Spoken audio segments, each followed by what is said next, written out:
to write about this kind of medication, this kind of because when people these clients, they are usually children of healthy, normal families, and they use drugs and they drop out of society total.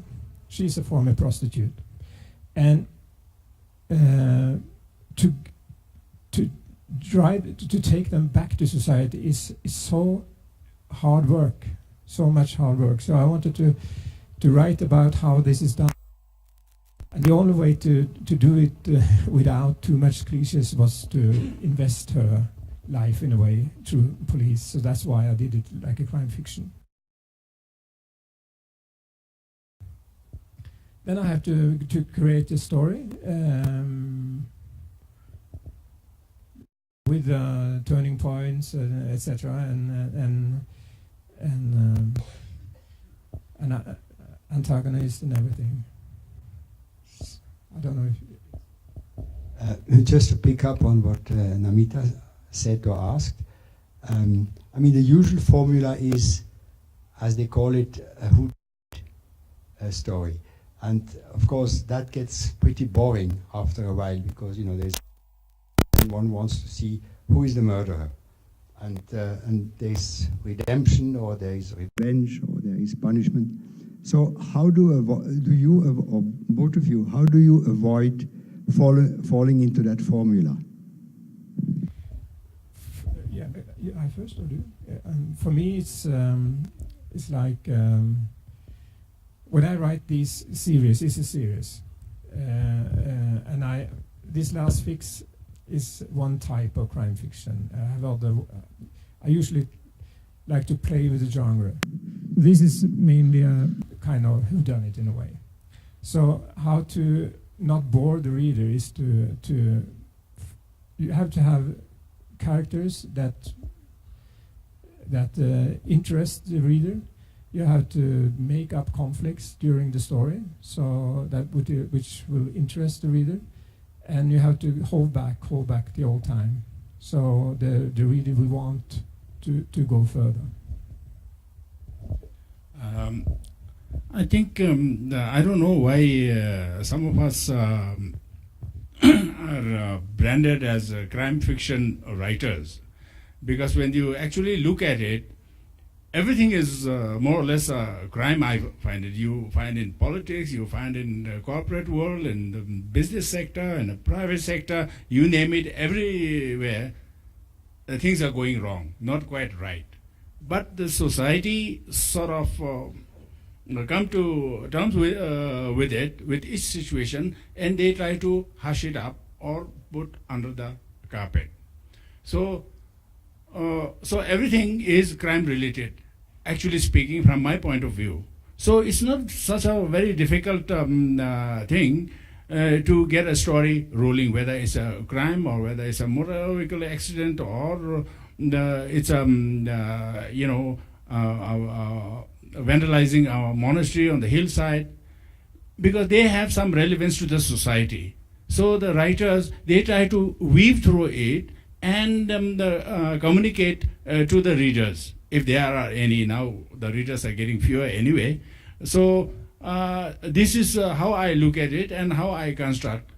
And then as Namita pointed out, whether you beginning as the end or the end as the beginning, something in that, it all depends on the situation and the circumstances where an incident has happened. Why has it happened? Is it a political bearing? Is, all that. Some crimes are, they have this love triangle.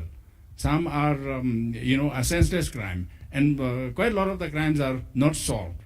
So when we read through or when we hear these things, those can be constructed into a crime story trying to solve. If I was investigating officer, I would have done this one. And possibly I would have got there. These kind of things takes place in a writer's mind. I'm different from him because he has never been a cop.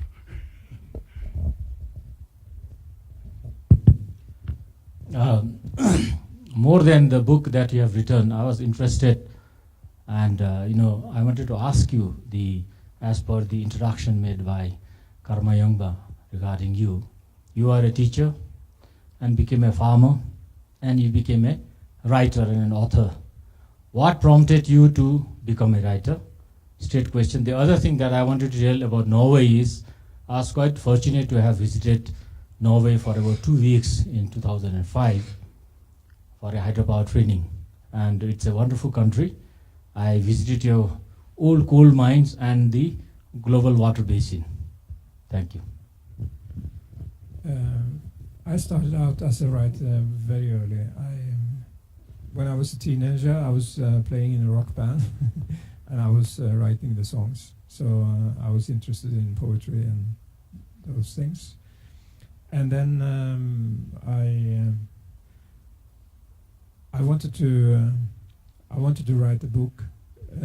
So I wrote the manuscript when I was 20, and I was rejected. And I was very angry. So I said I would never write anything again. But when I was 35, I was teacher, and I said, if you want to be a writer, you should start. I said to myself. So I started to my first book, and that's a crime fiction novel. But I also write other things because I'm interested in other things. And the reason that I'm a farmer is that it's a family farm. So when I had been a teacher for 10 years, these books of mine sold so well that I could drop teaching. But my father died, and they wanted me to continue with the farm, and I didn't want that because I thought it would bind me very much up. But I did, and now I don't reject it because it's a very earning life. I have sheep, not many, 40 sheep each year.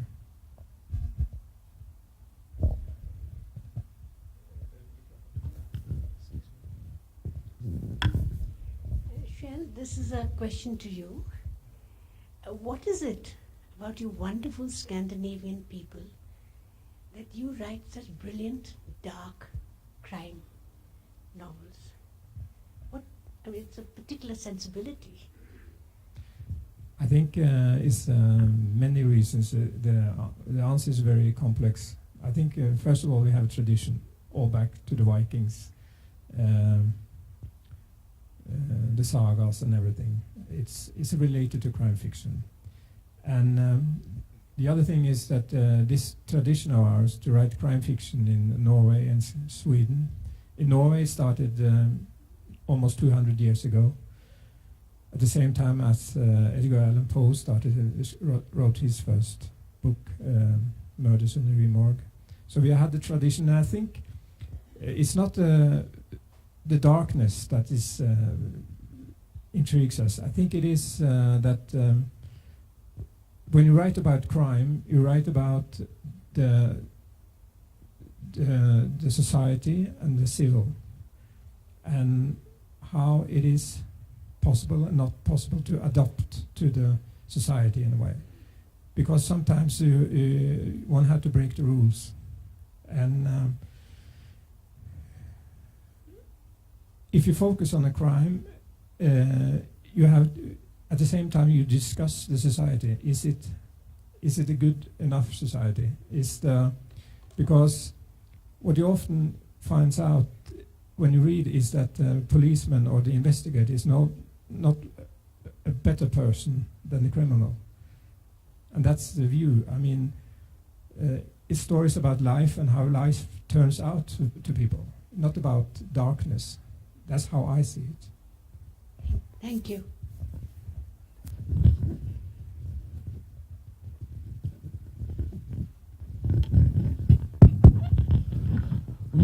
This is just a question about how you actually treat the protagonists in your book. I'm sorry, I haven't read your books anyway, but there's a certain genre of crime writing where it is all about action. There's a certain genre which actually talks about the human being, the personality, the problems, and it builds up the actual human being, the person, rather than the action. So which genre would you say is more common in your country? We have a big debate in Norway now about the development of this kind of fiction, because what we see is that there's a tendency to write very brutal and violent stories, and that is, I think, I find it more like speculative in a way, because people want to, you know, that people sometimes are intrigued by violent incidents, and I think that takes I think that is making this genre vulgar in a way, because I'm on that school that I think this is good fiction, and if you it can be good fiction if it's good characters, a good story, and it's talking about something that people care about. And I strive to write that kind of books. I think we have run out of time now. So thank you for all of you for coming up and sharing your ideas as much as Mr. Shello did with the audience. Thank you. Thank you very much. Bye-bye.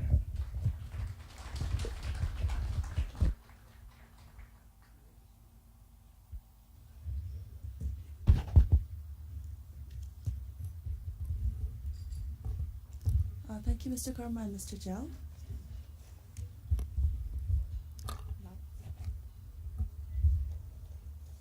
I hope everybody enjoyed that session. And coming up next, well, who doesn't love a good love letter? And that's what the next one is called, A Love Letter to Antarctica. Gavin Francis in conversation with Dalma Roder. And if you caught Gavin's session yesterday, it was a really interesting session that we had in Tarayana, where he showed us some beautiful pictures, and seems like he's traveled quite a bit and he had some wonderful experiences to share with us. And today he's going to be talking about Empire Antarctica. He talks about his experience where he lived near a colony of emperor penguins for a year. And we're going to ask Dalma to come up here as well. And the best part about having Dalma up here is she's always so excited, and it gets us all excited too. So Dalma and Gavin, please come up.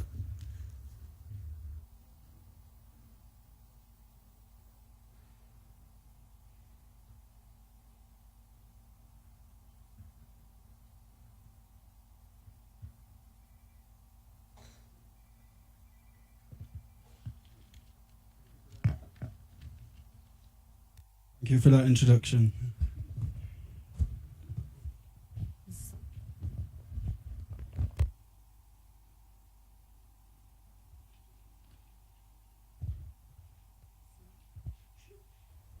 Is this one on? Okay, great. Thank you. And thanks for that lovely personification of me. I'm pleased to have the opportunity to talk to Gavin Francis today about his book, Empire Antarctica, Ice, Silence, and Empire Penguins, which won the 2013 Scottish Book Award. Gavin's actually trained as a doctor, and I read somewhere that he continues to practice 2 days a week, but he has the restless curiosity of a real explorer, as well as this wonderful writing style that's so vivid, compelling, and poetic that even someone like me who doesn't like the cold was a little tempted to experience the ice and cold of Antarctica. The book we're talking about today is based on the 14 months he spent as the base camp doctor at the British Research Station in an especially remote part of Antarctica, which freezes over for 10 months of the year, making it impossible to leave the station. And apparently it's actually easier to evacuate someone from an international space station than it is to evacuate someone from this base once the ice is frozen. The book is very much a celebration of the stark and haunting beauty and isolation of Antarctica and the people, including early explorers, who are drawn to it. As the title of the session suggests, the book is truly a love letter to Antarctica. So what we're going to do first is Gavin is sharing some of the pictures he's taken from there, and then he's going to do a little bit of a reading from the book. Hopefully there's still copies of the book available. It's a beautiful, beautiful book. If it's not available, you should petition the bookstore. I don't know if they're here, to get more copies. You can write to Penguin Random House. Yes, you can. And then afterwards, hopefully we'll have some time for questions. It's a very short session, so we're just talking about the fact that we might not have a lot of for questions from the audience, but there's tea breaks, there's all sorts of breaks that Gavin is definitely around. You can ask him questions. So maybe we'll move on to the slideshow. Thank you, Doma, very much for that introduction. Yesterday, I received a lot of comments and a lot of positive comments, but also a lot of flack for wearing a kilt.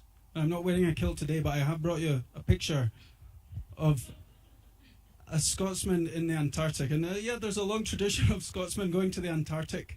This is a photo taken in 1904 by the Scottish National Antarctic Expedition. At that stage, it wasn't even known that Antarctica was a continent. It was thought it was just a set of islands.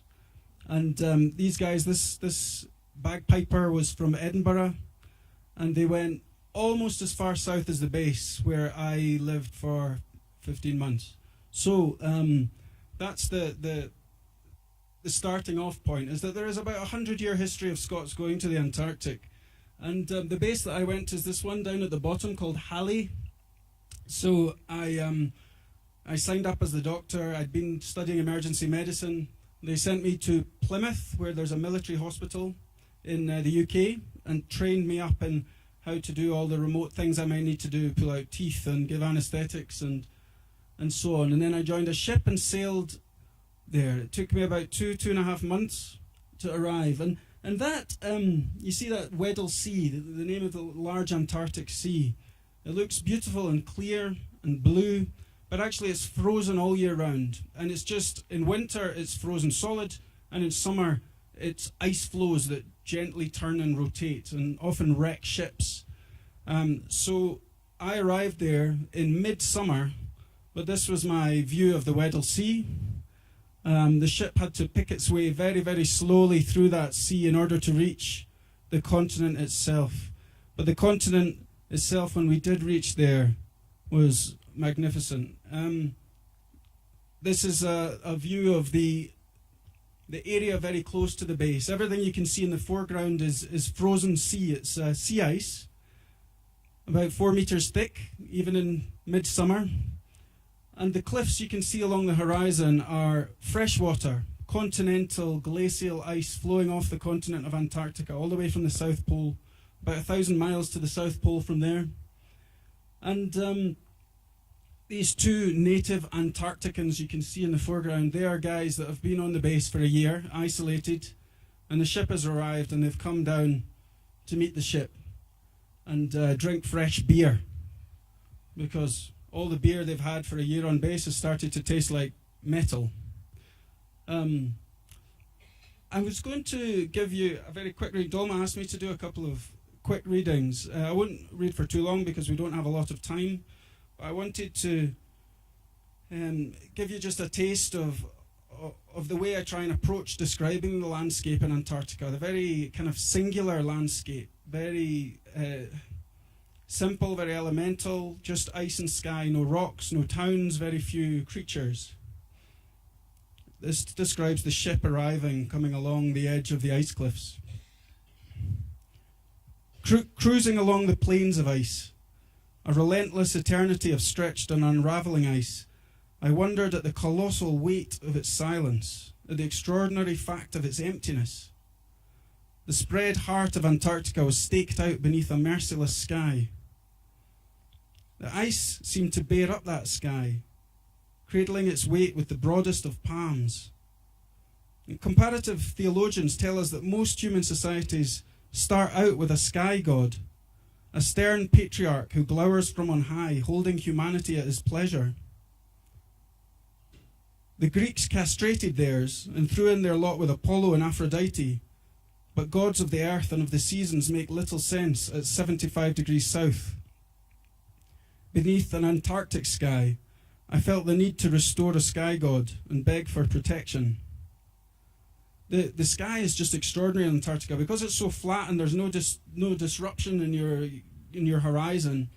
And because for the whole summer period it's light 24 hours a day, the sun just moves around the horizon.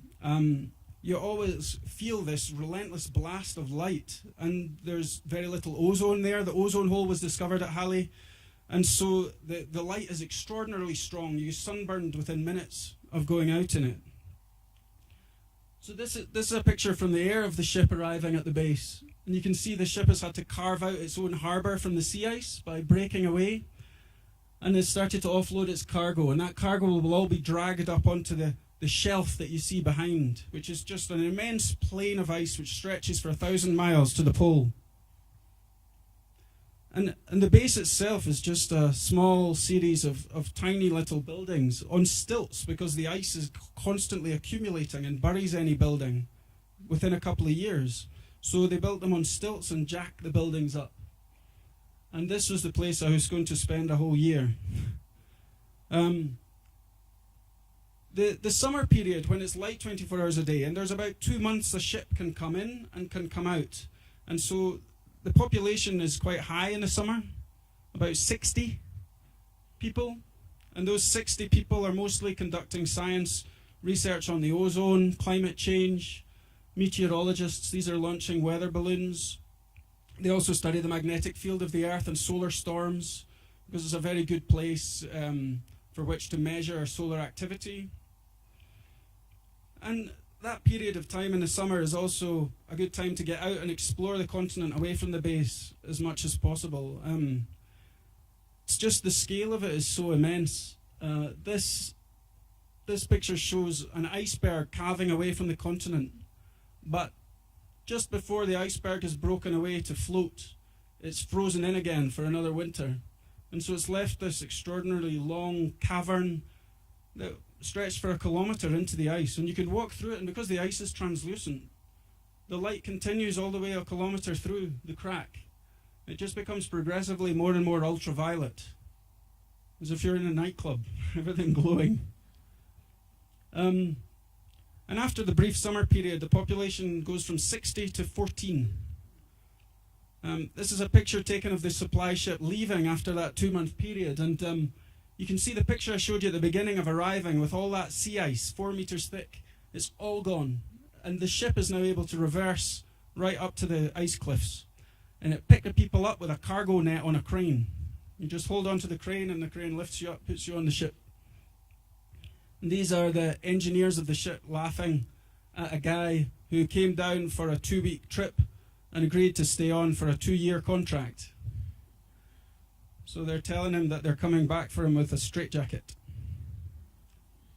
But the summer period is very short, and before you know it, we start to get darkness. The sun drops below the horizon, and it starts appearing for less and less time each day. And just as we had 3.5 months of constant sunlight, we're going to have 3.5 months of constant darkness. And it's a time when people start to gather more and more to themselves into the buildings. They start to settle down for the winter as if they're hibernating.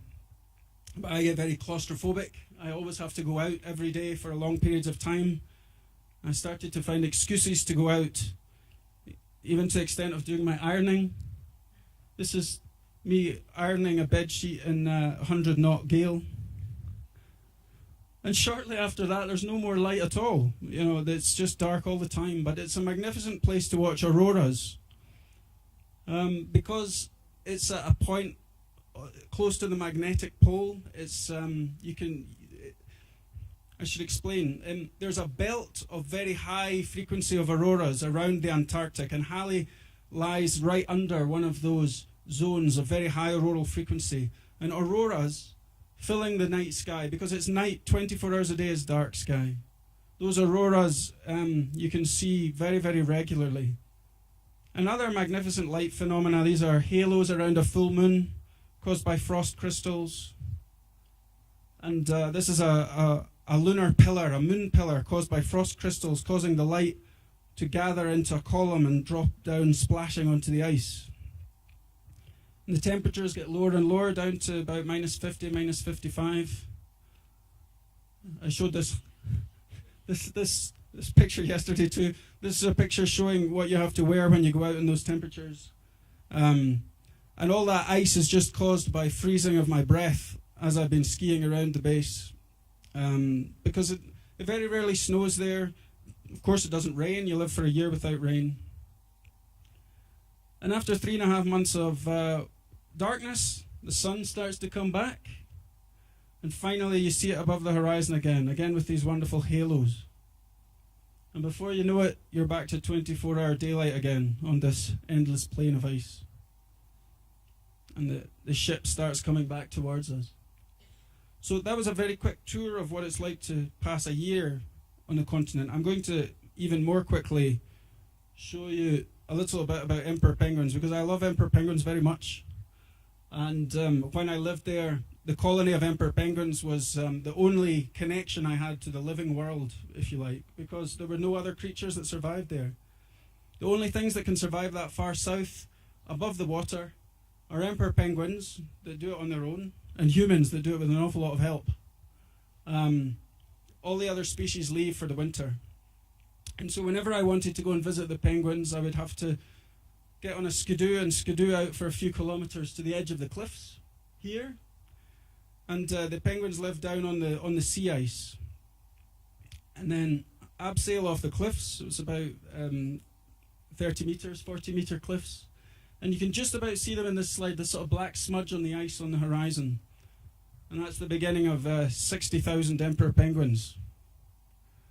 And when we arrived in the summertime, the chicks are almost fully grown. Midsummer, the chicks are almost starting to fledge.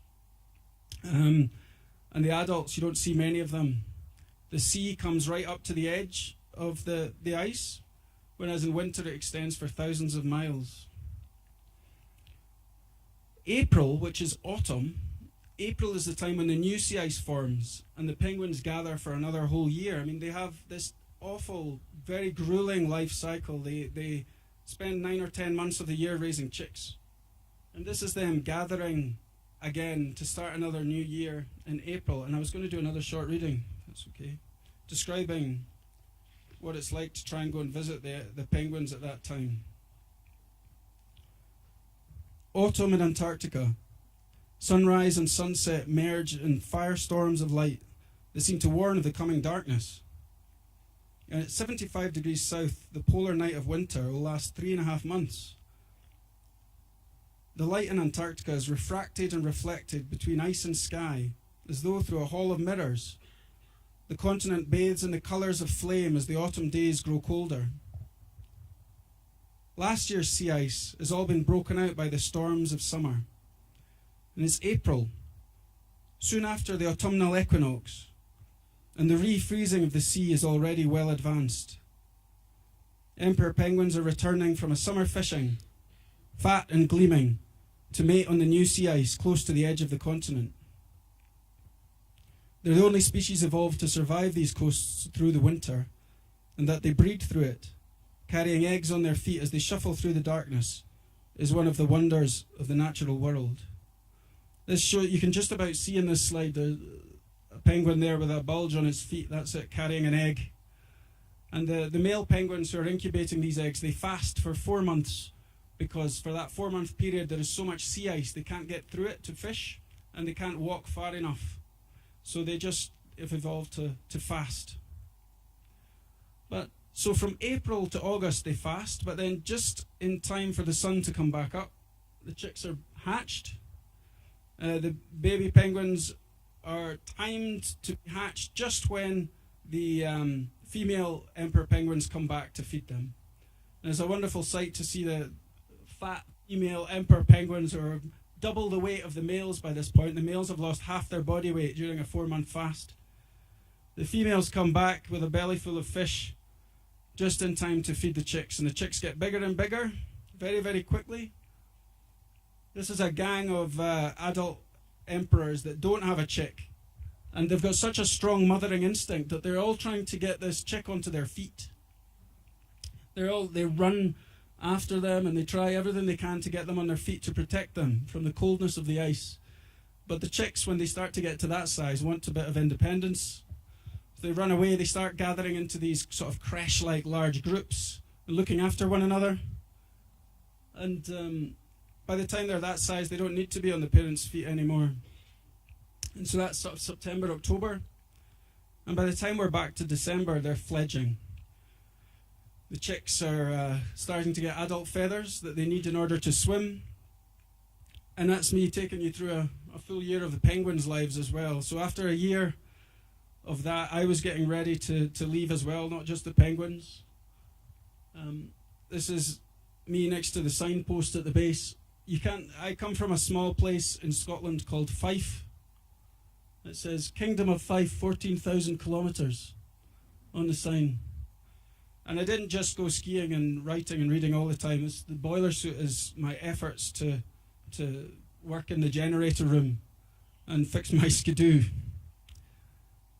So thanks very much for listening to me take you through a quick year in the life of the base and the sky and the ice, and a year in the life of the emperor penguins that are such a beautiful, inspirational part of Antarctica. And Doma mentioned there was some books for sale, but apparently there isn't. So not to worry. We're going to chat a little bit, but I hope we'll have time for questions, and then you can come and collar me later on if you like to.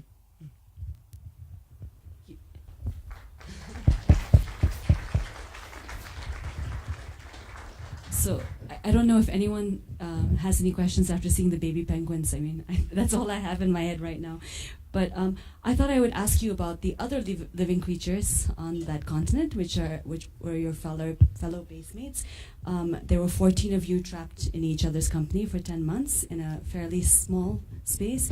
And you had talked before, earlier in the book, before you even got there, about how you were anticipating sardine can living at the bottom of the world. And you have some interesting things to say about the social dynamics. But what's very interesting is that the dedication of the book is partially to your basemates, so that means they're all still talking to you after you wrote the book. I wondered if you'd talk a little bit about living in a confined space with people, and also how they felt about what you had written.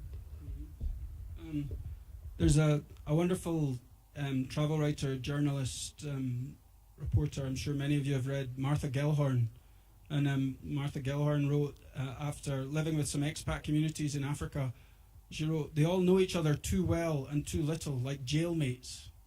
And it's a little like that, where you're living in a place where you can't possibly leave. People share themselves very tentatively. You don't want to make any enemies. You can make some very good friends, of course, but there's certain aspects people keep private because you can't possibly get away. So if somebody bears their soul to someone else and then friendship doesn't flourish, it could become very difficult. And so, yeah, I got to know all of them very well. They got to know me very well, but we also retained our own sense of independence and privacy. And I checked with all of the basemates before that they were happy for me to use their real names, and also that they were happy for me to write about certain aspects of life there. And yeah, I dedicated it to them because you can't. There's some people might try and romanticize living in the Antarctic as some sort of place of a primal struggle of one person. But of course it's not. You can't live there on your own. I was the doctor in case anyone got sick. We had a generator mechanic. We had a mountaineer to help us when we went exploring. We had electrician, a plumber. We had all these people who were all helping us get along. And so, yeah, we were all essential to the running of the base, really. There's not a great deal written that's that controversial in it. Those parts are probably only in your memory. Yeah, they're still speaking to me, all of them. That's good. We had a reunion recently. That's good news. It's really clear from both this book and your other writing that you're someone who really loves traveling. I think I read somewhere that you've been to all 7 continents at this point. So that's clearly a passion. But where does writing come in? Was that something you also always wanted to do? Or I know there was sort of a 10-year gap between your trip to Antarctica and your writing about it. Yeah, I have always been a great reader, and I think it's natural if you're a reader. It's natural anyway for me, if I'm a reader, to want to write a book that I would enjoy reading. So my wish to travel comes from having grown up in a small place in Scotland and never having left Britain until I was 18. And so I felt like I had a lot to catch up on. And I found when I started to travel, first with trips around Europe, then with trips to Africa, then with trips to Latin America, and then Asia. And I found that I enjoyed it so much that I learned so much about myself and so much about the planet that I couldn't give it up. And then because I'm a reader, it was natural for me to want to transform those experiences and those perspectives into literature. I mean, for me, literature is, lots of people have lots of different definitions of literature, and there's a lot of snobbishness about some of them, but for me, literature is something that helps transform your perspective, give you a new vision of things, and also, somebody very famous once said that great literature is when a writer leaves something beautiful on the page. That's all they have to try and do, is leave something beautiful for other people to read and to feel moved by. And I think that's what I try to do with my writing, is leave something beautiful and try and help somebody show a new perspective on a part of the world, or a part of society, or a part of a culture. That leads me perfectly to the next question, which is, what are you working on right now? There've been, based on my Googling, there's a little bit of a conflicting information. One thing people had said you were working on was a book on medicine and the body called Adventures in the Human Being, but there were also reports that you're writing about this part of the world, the Himalayas. Yeah. Well, the truth is, I would love to write about the Himalayas, and it's a long-term project, because I think it's very difficult for people like me to write now about this part of the world. There's been so many of us Northwest Europeans coming and spraying around our opinions about this part of the world, and I'm fascinated by that tension, that conflict. I don't want to contribute to that. I don't want to redo something that's been done. I'm also very sensitive to the fact that some people in this part of the world, some people in South Asia think, enough, we've had enough of guys like you from the other end of Eurasia coming and telling us your opinions. And so it's a book that I would love very much to write, but I'm also in no hurry. I'm not going to rush it out. I'm going to think very carefully about it. The other project that you mentioned is a book about the human body, and that's come from, because I work 2 days a week as a doctor and 2 days a week as a writer, I've increasingly been doing essays about medicine. And for me, my first love was geography. I wanted to be a geographer, and only later I became a doctor. And my vision of the body is very much like my vision of the planet in a way. The body reflects the world around us in so many ways. An atlas of the world is in many ways similar to an atlas of anatomy. And I'm using the techniques and the perspectives of a travel writer, an essayist, and turning them onto aspects of the body, different organs of the body. And so the reason it's called Adventures in Human Being is because I feel like sometimes when I set out on a clinic, it really is like an adventure. It's like going on a journey, because I never know where I'm going to end up, and I never know what the patient sitting opposite me is going to say. They might say, I'm hearing voices. They might say, I've got a sore toe. They might even just be coming to me about a regular checkup, about diabetes, but I never know what somebody's going to say. And I feel that those sorts of journeys I make in the clinic are just as valid explorations of our inner world as travel writing is of the outer world. I think we'll look forward to both books in the near future. I think we've only got 5 minutes, so maybe time for 1 or 2 questions from the audience. Thank you. This is a very fascinating session, and I want to thank you for this session. I do have a quick question, 2-part question for Mr. Francis, sir. But before that, I do want to also say to Dolma, I live in Bhutan, but I've also visited all 7 continents, and Antarctica being the most fascinating continent I've seen. It is absolutely magnificent. And I have a 2-part question for Sir Gavin Francis. First question is, I saw a lot of emperor penguins too, and we were there, but we saw a whole bunch of chin-strapped penguins. My first question is, what are the natural predators for these penguins? And the second question is not a loaded one, but we live in Bhutan, and environment is very important for us. The global warming aspect is very important to us, and it's not a loaded question. When we went there, there's a little bit of confusion. Some said the ice shelves are all melting and everything, and the seas are going to increase in the spans of time, and island nations can be melted down. And there are others who are saying, no, not really. So I was confused. Which one is right?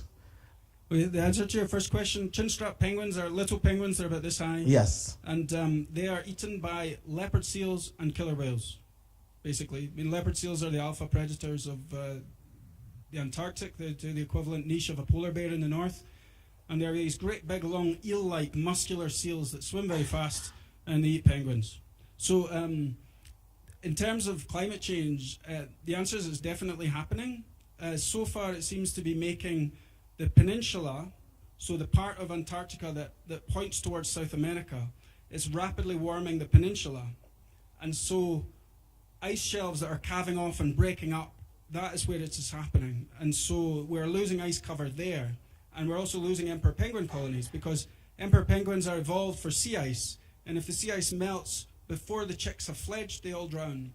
So a lot of penguin colonies on the peninsula are dying out. Where Antarctica is not getting colder, further south where I was, warmer, it's getting colder. It's actually getting windier and colder. So climate change, which is causing all these increase in hurricanes and changes in the North Atlantic drift and so on in the north, that is causing so far Antarctica to get slightly colder and slightly windier. But it's a temporary effect. And there's no doubt that it's happening, but also that Antarctica has only been frozen over twice in the last 500 million years. And it seems that we are coming to the end of that phase. You know, most of the history of the planet Earth, Antarctica has been unfrozen. It's been a lot warmer than it is now.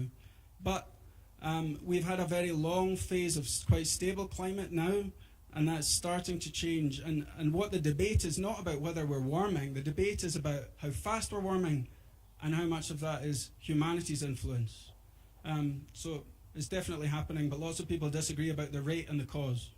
Last request is, how do we get a copy of that book, Empire Antarctica, if it's not available? Well, here it is available.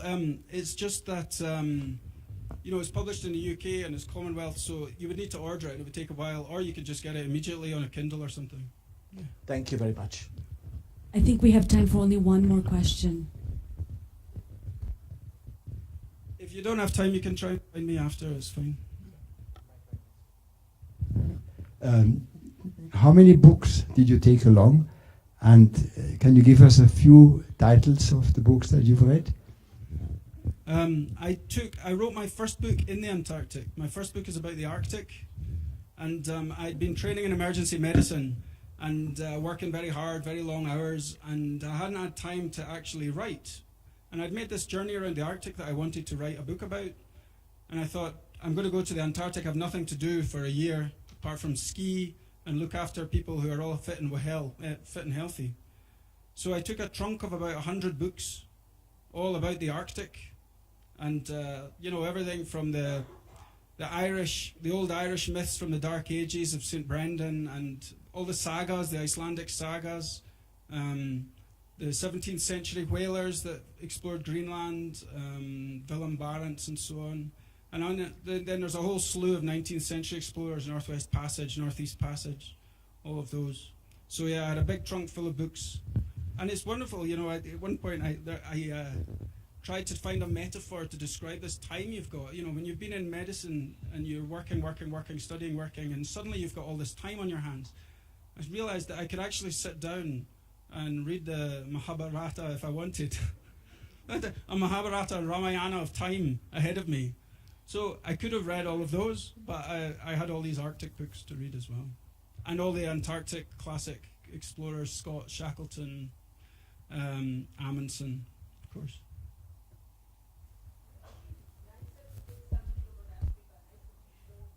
I took a big coffee table book about the Amazon jungle because I thought I would want to look at that, and actually I never opened it.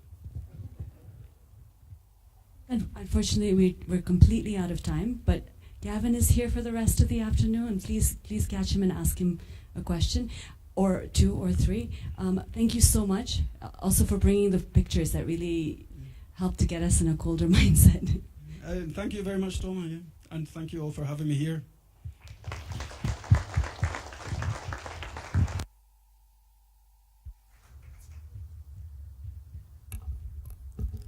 Thank you very much, Gavin. As expected, that was a very interesting session.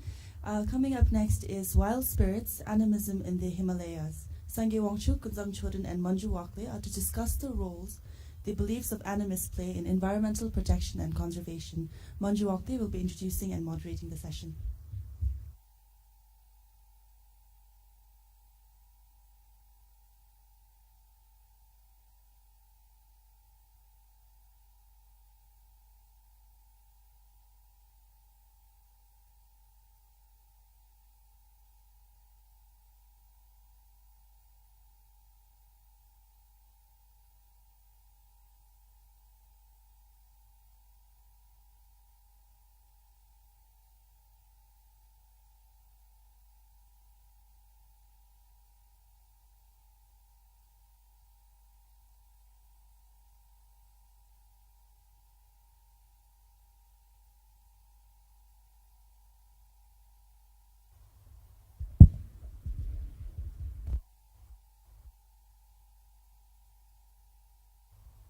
Good afternoon, ladies and gentlemen. We're here to discuss animism in the Himalayas. If you look around Bhutan and see the forest cover and the very important emphasis we put on conserving the environment, it leads me to wonder whether it is just that the forest is uncut or there is something more underlining the human values that the Bhutanese have. And the question inherently leads to the answer of animism in the Himalayas. I'm here today with two very interesting and important people. I have Ajikunzang here, who is one of the most prolific English writer in Bhutan. And I have Sangyong Chuk on my left here, who works for Etometo Travels, Tours and Treks, and has written a book called Seeing with the Third Eye with Grandma in Rural Bhutan. So to start with, I would like to pose this question to both of you. Animism in Bhutan. So what sort of animistic cultures have you come across when you were writing your books? Okay,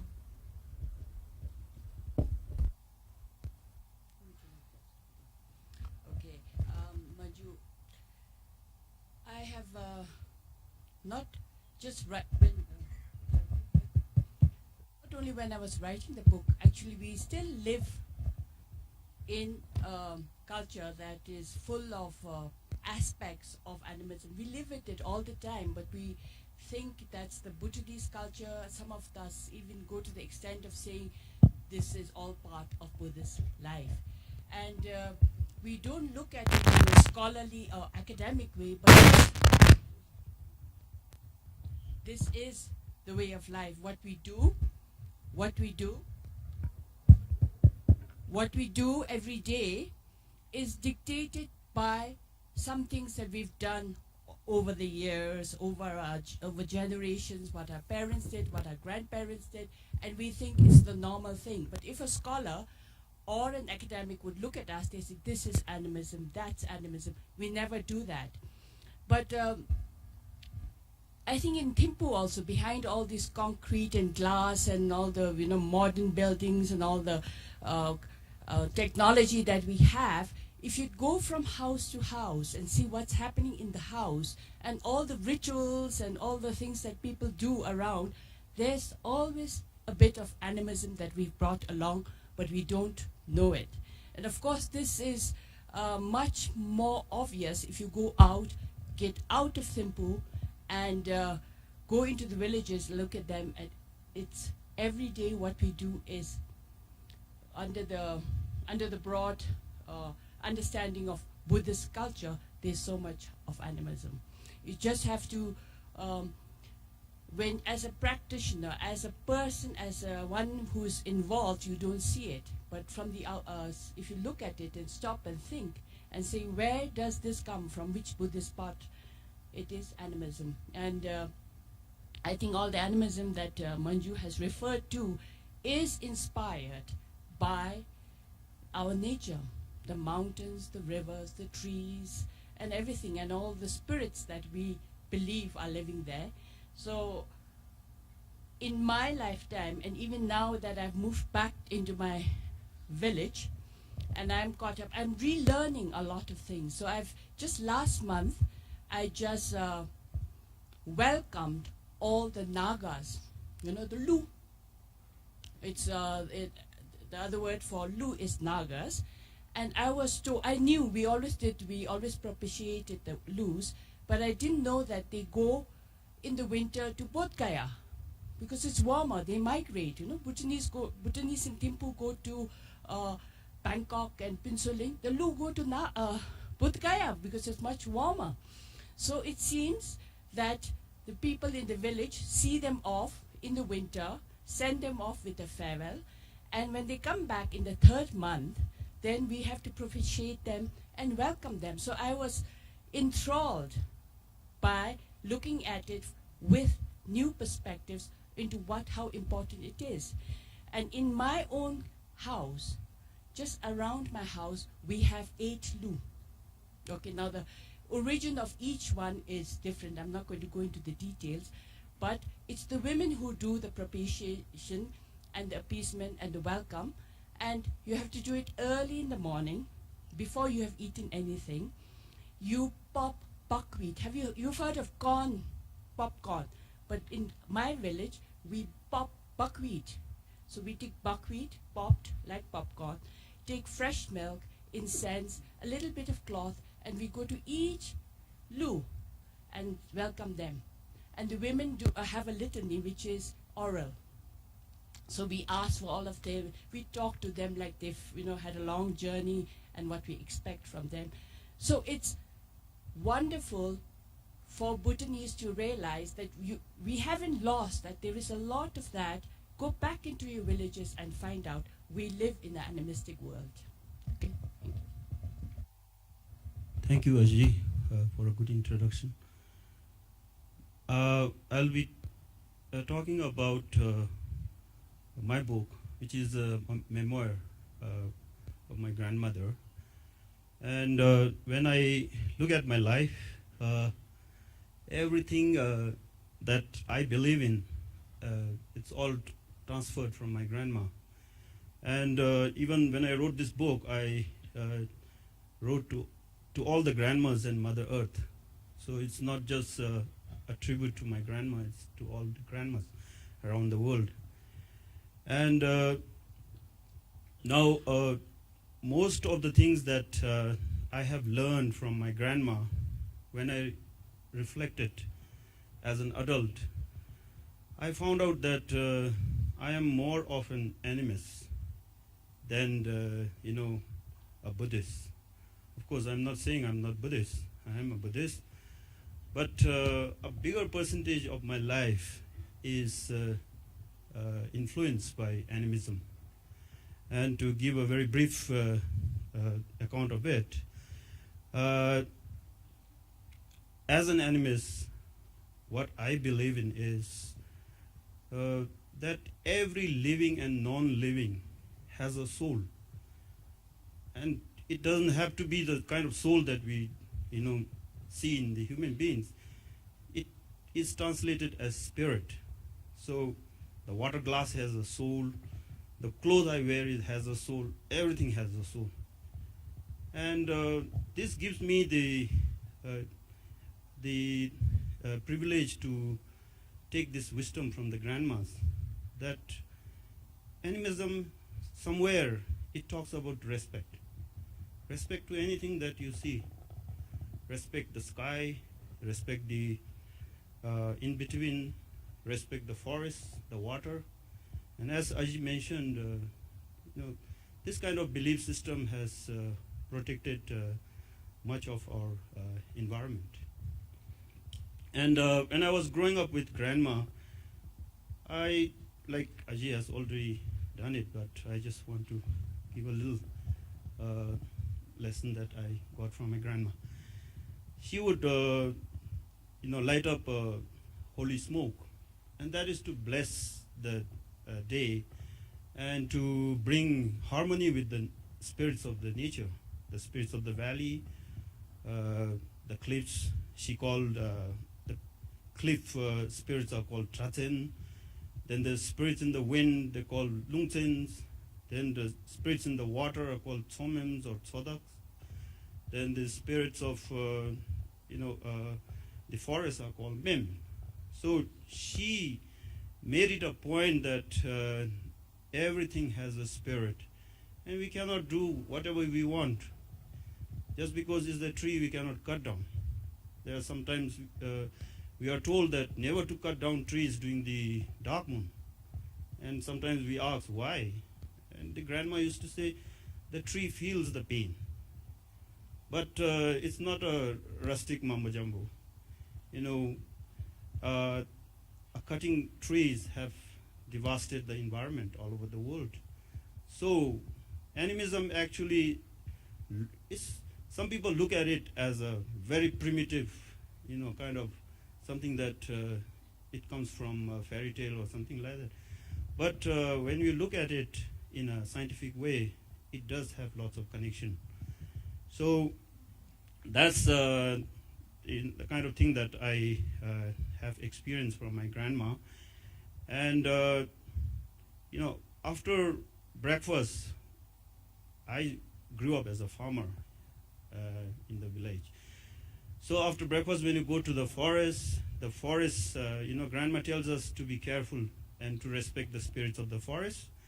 And then, she always tells us, you be watchful and, respect the creatures, such as if you see a raven, it is a symbol of a great spirit. And then if you see a wild dog, she says it's the hound of one of the, we call Peli Shigim, which is the country's a great protector. So she would, give lots of advices on how to pay respect to these animals. And, towards evening when we come home, grandma would light up some flour. She would, burn some flour with the live charcoal. And that is to feed the spirits. So it is a way of saying thank you for the day. And then also to say that don't disturb us at night, And so that kind of tradition was there. And grandma, when we have nightmares, she would say, you should put a knife underneath your pillow so that the spirits would be friendly to you, or you change the direction of your head. So life with grandma was full of spirits. And then we have lots of rituals, like grandma would, as Aji mentioned, there are rituals, propitiating the serpent deities. There are rituals we call the fauna queen. It's like chumo. And sadly, this kind of chumos are disappearing now. And then there are several, celebrations. Not just, I come from Punakha, but I'm not talking just about the rituals in Punakha. It happens all over Bhutan, south, north. There are so many animist festivals. And for me, my life with grandma, one of the highlights was the chogu. The chogu is like an annual Thanksgiving ritual.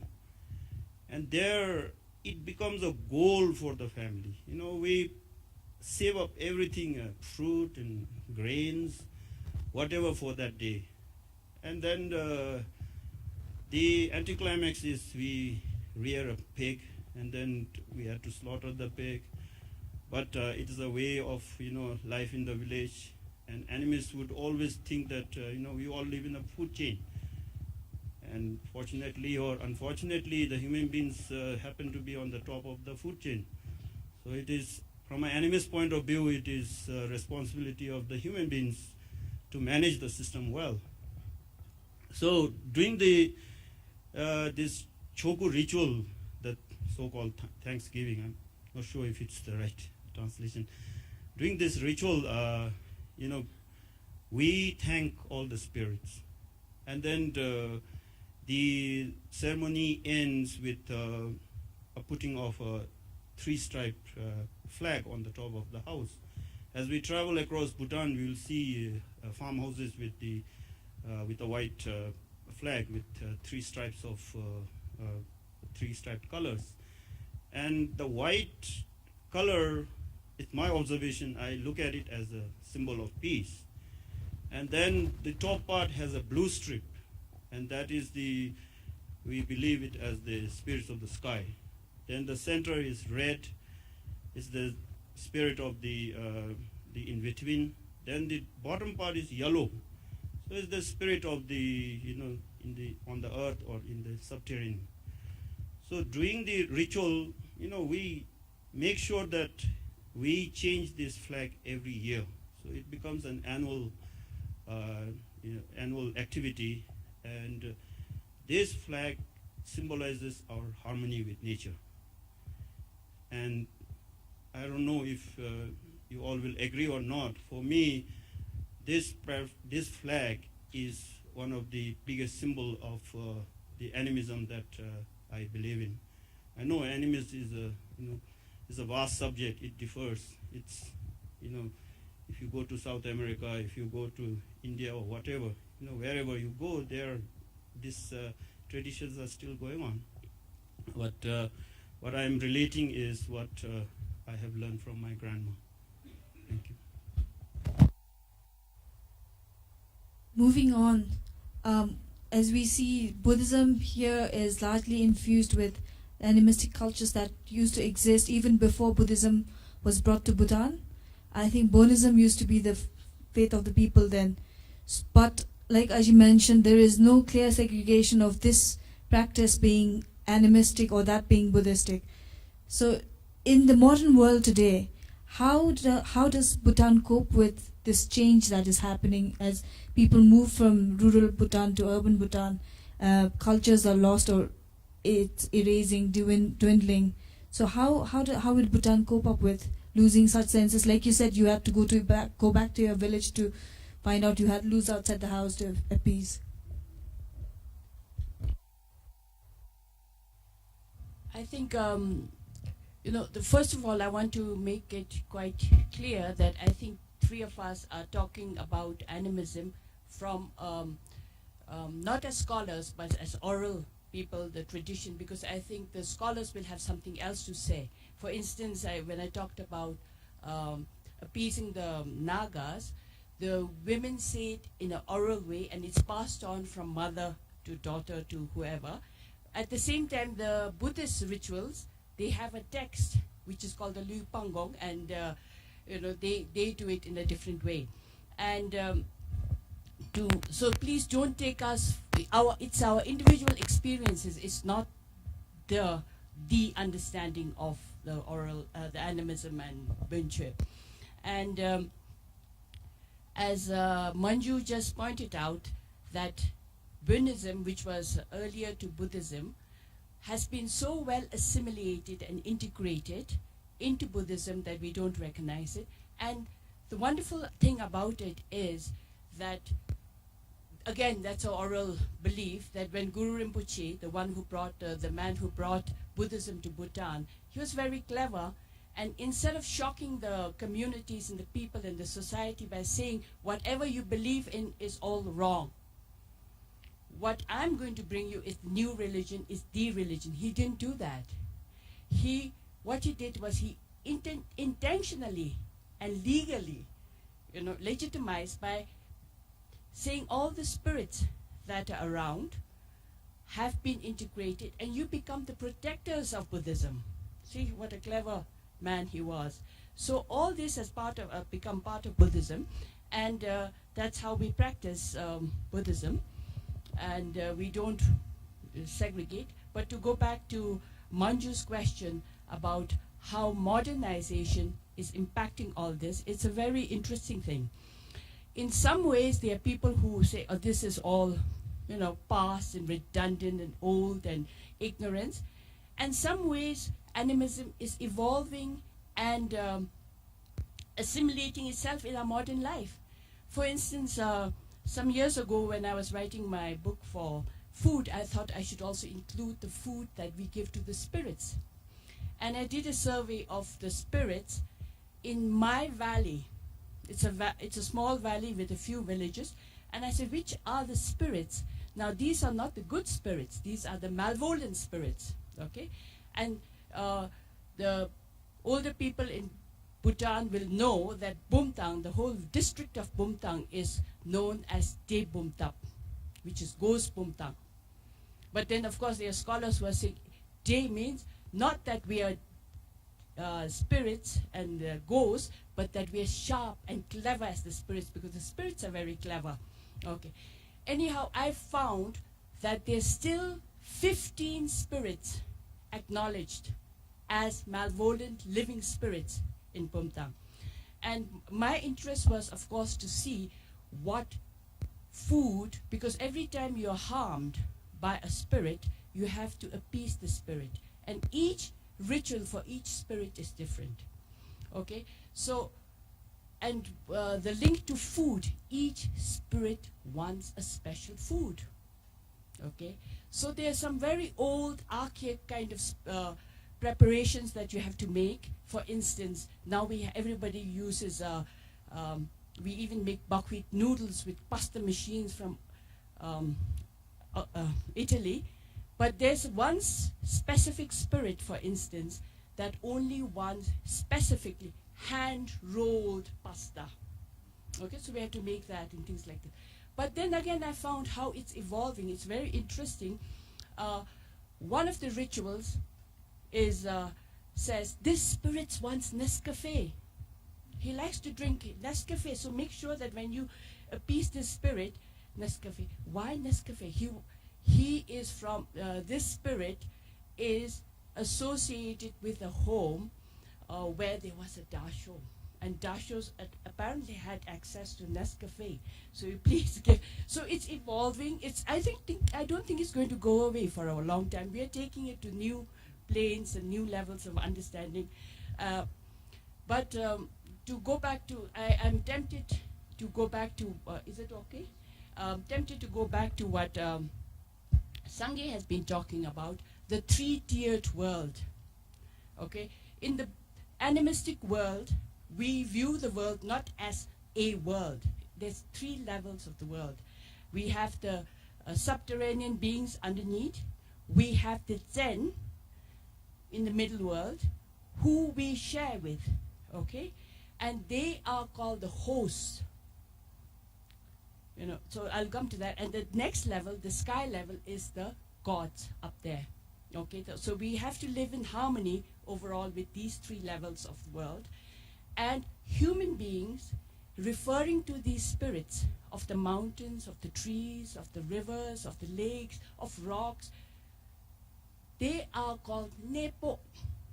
In our language, Nepo means host. So if they are the host, who are we? We are the guests. We do not control this world. They are the ones. It's their hospitality that we are enjoying. And guests should have a behavior code. So to have that behavior code, you cannot desecrate the world that we are in. For instance, when we build a house, we beg for land from these spirits. When we make a road, we ask for land. I mean, some years ago there was road widening down from Thimphu to Pinsuling, and somewhere they were blasting a rock, and they found a huge family of snakes. Do you remember? And what did the people say? It's the home of the spirits. The road has to be made in a different way. So what I'm trying to say is that if we, Manju talked about harmony, and if we lived with a conscience that we are in this world as guests, behave yourselves. You don't dig, you don't desecrate the sky spirits by burning rubbers and all the fumes that you sent out into the air, and you don't dig and mine, and you have to have some respect for the host. There is a very common saying that guests and fish smell after 3 days, so don't let's be fish that smell after 3 days. Let's behave like guests. And that's what we pass on to, hopefully, to our next generation. That you don't control. We are here thanks to our merits and thanks to the benevolence and the kindness of the spirits around. Okay?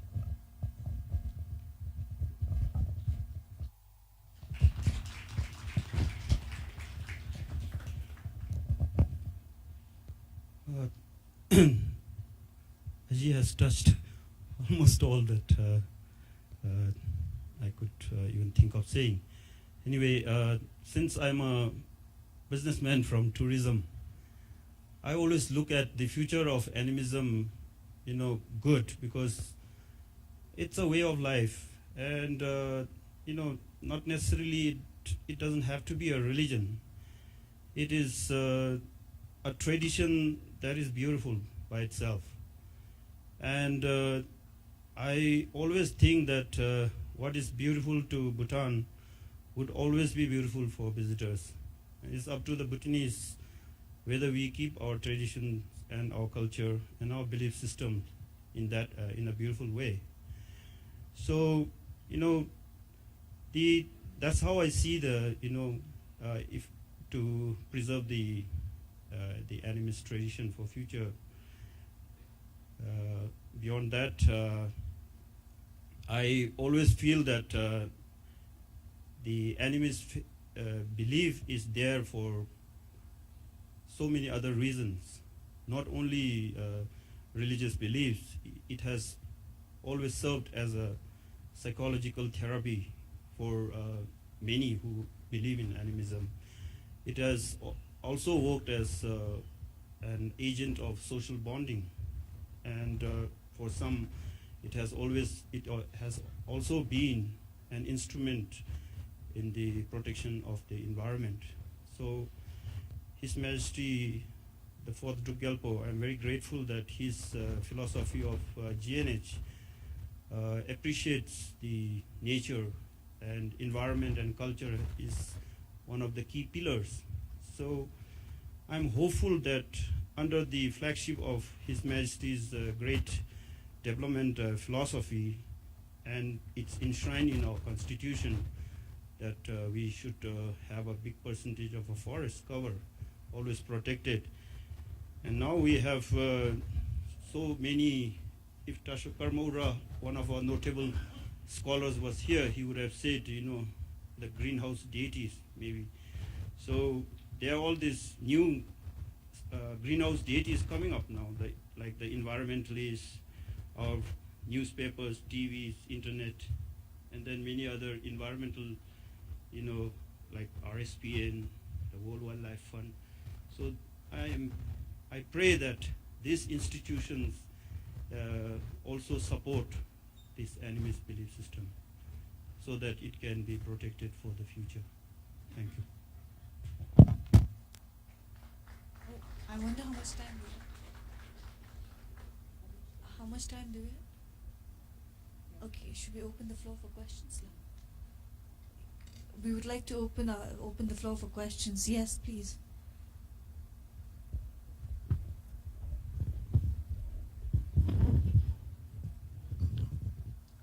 Good afternoon. I would just like to ask, there is a very subtle overlap between what modern science has found out regarding the behavior of subatomic particles and their unpredictability and the animism which you talk of. Is it possible in the future, in your view, that this overlap would be extended to our daily lives?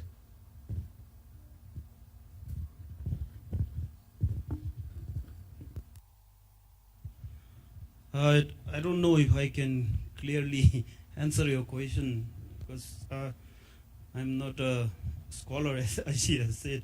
I just happen to be an accidental writer, just putting things of my grandma. And I just discovered that I'm more of an animist. But as I was writing that book, I had to go through lots of research. And at one point, I don't know if the scholars would agree with me or not, there was a verse that I thought must have dated back from the 12th century. And that verse, I observed that in that verse, it talks about it's an animist verse, and it talks about how the universe is formed. It says it all happened from the empty space, and then there was fire. The wind started weaving a pattern so that it could trap the fire, and then water came, and then how the solid carbon was produced, and then came the soul. And in that verse, the soul is called the Drala. Drala is something like a spirit. So the Drala ceremony is still being observed. And when I look at this verse, I feel that it has very close relation with the scientific understanding that we all know. Thank you. Questions? Any more?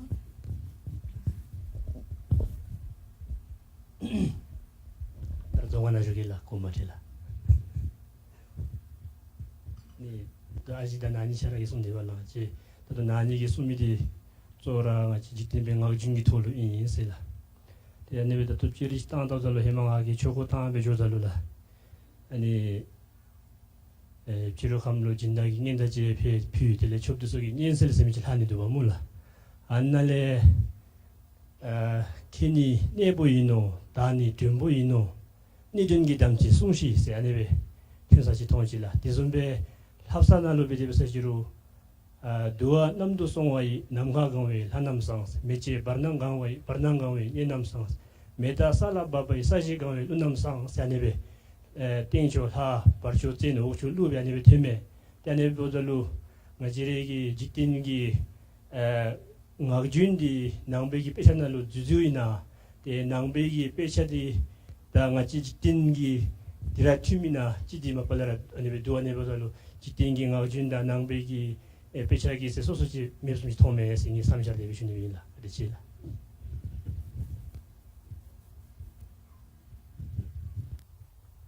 Can we please ask Dr. Karmapunsa to kindly translate the question for us, please?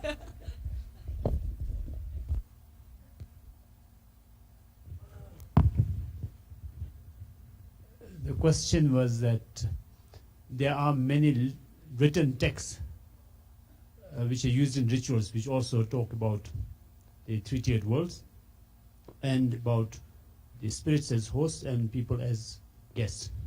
So, has these texts been derived from oral sources, or are oral sources derived from these texts?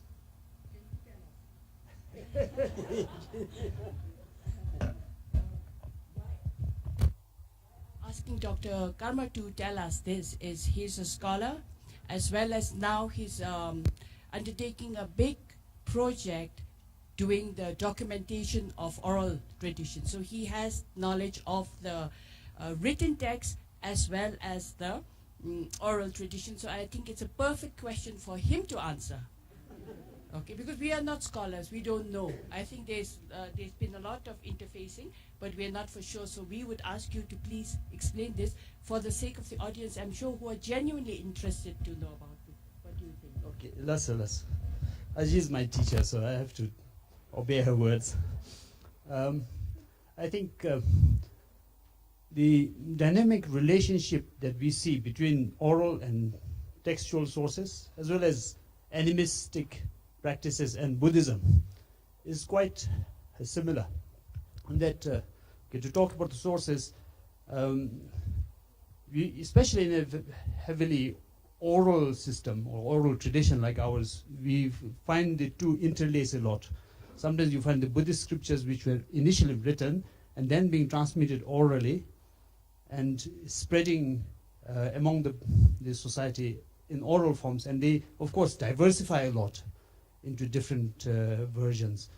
And then at the same time we also find scholars writing down oral traditions and giving them some kind of a fixed version. So they sort of go both ways. And I think it's only by consulting both we can really appreciate the past of the information we receive.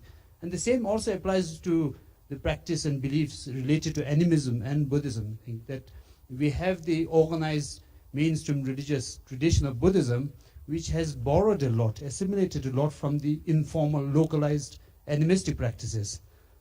And then the animistic practices have also taken a lot of information from the mainstream Buddhist system. So especially in Tibet, when you compare the institutional Bon religion and the Buddhist system, they are almost mirror images now. Here we don't have the institutional Bon system, but our local so-called Bon religious practices have been heavily informed by Buddhist values. So we can see throughout centuries a lot of exchanges happening between the two, and that's how we really have to see. Thank you. Thank you, Doctor, for the answer. Question.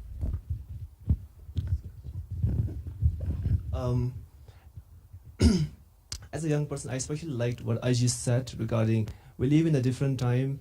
Now you can see houses made up of glasses and everything else, but even behind those, animalism, this belief is still there, because maybe at a different level of it, but it's still there. What I have been questioned with is recently one of my uncle, when he was diagnosed with a certain severe disease, looking at his level of belief in his own deities, and he was very much ignorant on trying out different alternative for his treatment, and he's looking at his belief, it was so huge that he still wanted to go back, and he went back to his village, and he didn't want to try out any other means for treatment. He wanted to be there at the village and try out different ways to cure himself. And recently, I heard that he was doing quite well. So this struck me as a young person that you try to be very practical in life. Practicality is what you want to be as a young person growing today. But also, it talks to that that you have been carrying forward. Maybe at a different level, you carry forward all this belief, but still then you are in these two pathways of being practical and carrying forward what you have inside you. So what are your thoughts on this now?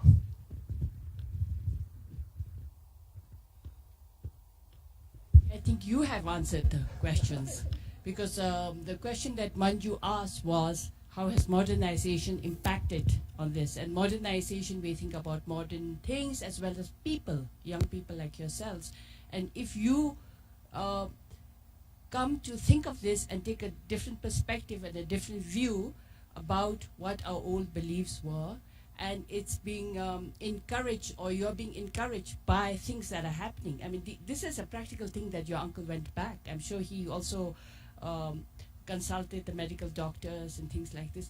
And I think that's why it's so important that Bhutan has this policy of having the two medical systems in place. One does the diagnostic, the allopathic, the modern medicine does the diagnostic practice, and the traditional way does the holistic.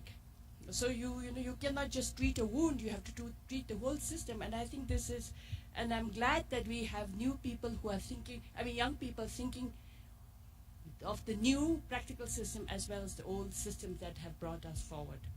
Thank you. It really reassures my belief in.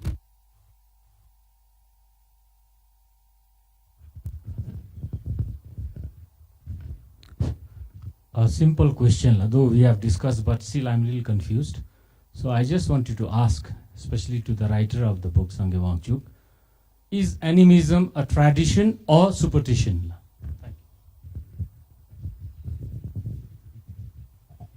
I think to answer your question is very subjective, and I will recount Grandma's wisdom. In fact, all the elders in Bhutan passed this wisdom. We say Chapuri Michi, Minolu Michi, which means birds have varieties of feathers, they have different colors and different plumes. And human beings vary in their thoughts. So, to answer your question, some may take it as a tradition, some may take it as a superstition, and I think I will leave it to the individuals. Thank you. To answer your question, as I think Sangha did very well, it's a very subjective question, and but did some folklore classes. And the first day when I went to the folklore class, my professor in the United States says, if you think all this animism and all these practices, I mean, he didn't say animism, but all the old practice you think is superstition, you don't come to the class. Because that's how strict he was. He said, if you want to become a critical thinker of the oral traditions, then you have to see it in a different way and not in this class. So I've lived by that.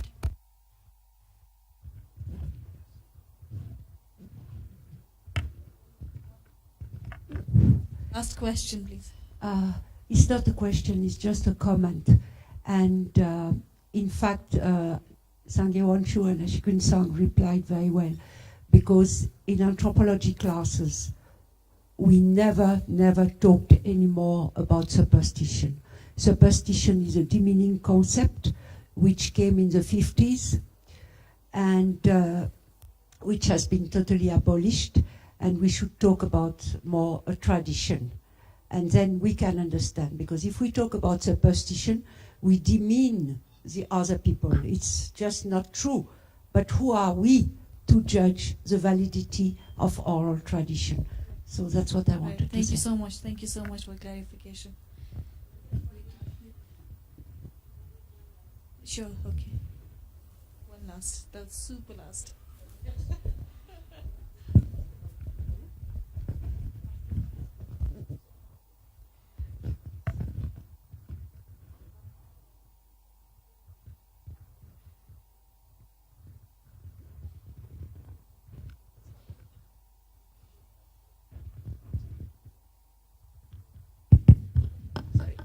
I think we forget that what we call animism is actually the original way of self-preservation that man understood and practiced. And today we are being so modern that we forget it, and that's why I think mankind is getting closer to destroying itself. For your comment, we will now close the panel. Thank you all for being such a lovely audience. Thank you.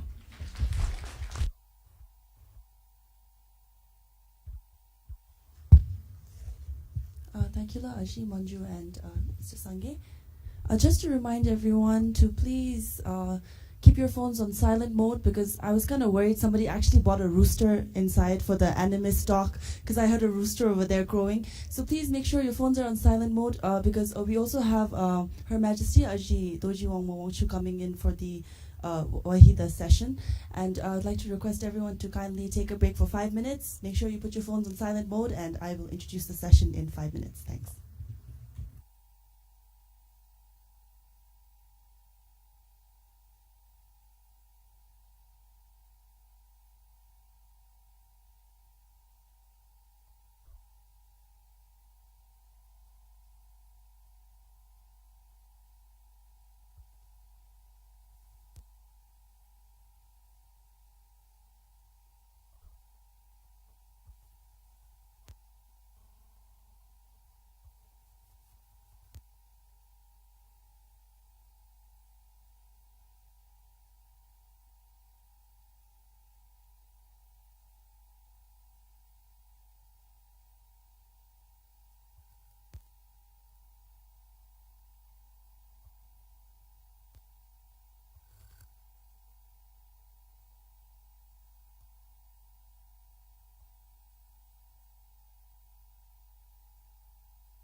कुछ भी हो जाता। रो मत, देख तुझे मेरी कसम, अभी तो जीवन के बहुत से रूप देखना है।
Welcome back, everybody. We would like to extend a warm welcome to Her Majesty the Queen Mother, Ajidoji Wama Wangchuk. And to begin the next session, a very special and awaited session, Wahida Rehman, the essential superstar. I know she doesn't need an introduction, but I'm going to just say a few words anyway and tell you what the session is going to be about. Wahida's strongest and most popular roles, like Guide, Pyasa, Tisri Kasam, accompanied by some clips from these films, will be the subject of discussion. She will also talk about her directors and her co-stars.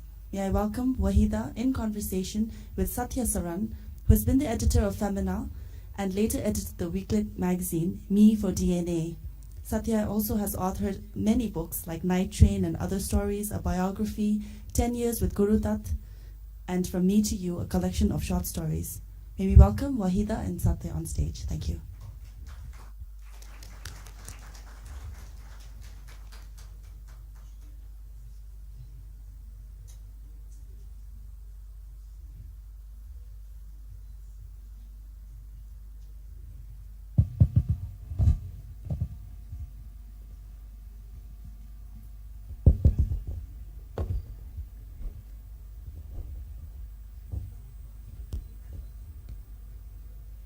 I'm starting with a confession.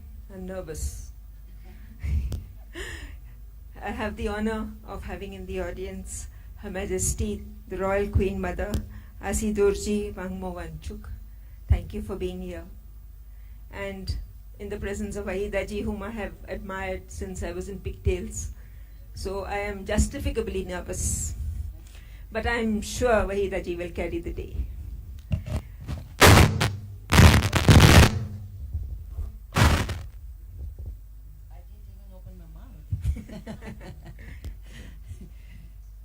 Is it okay now? I don't think you can. mic. Hello.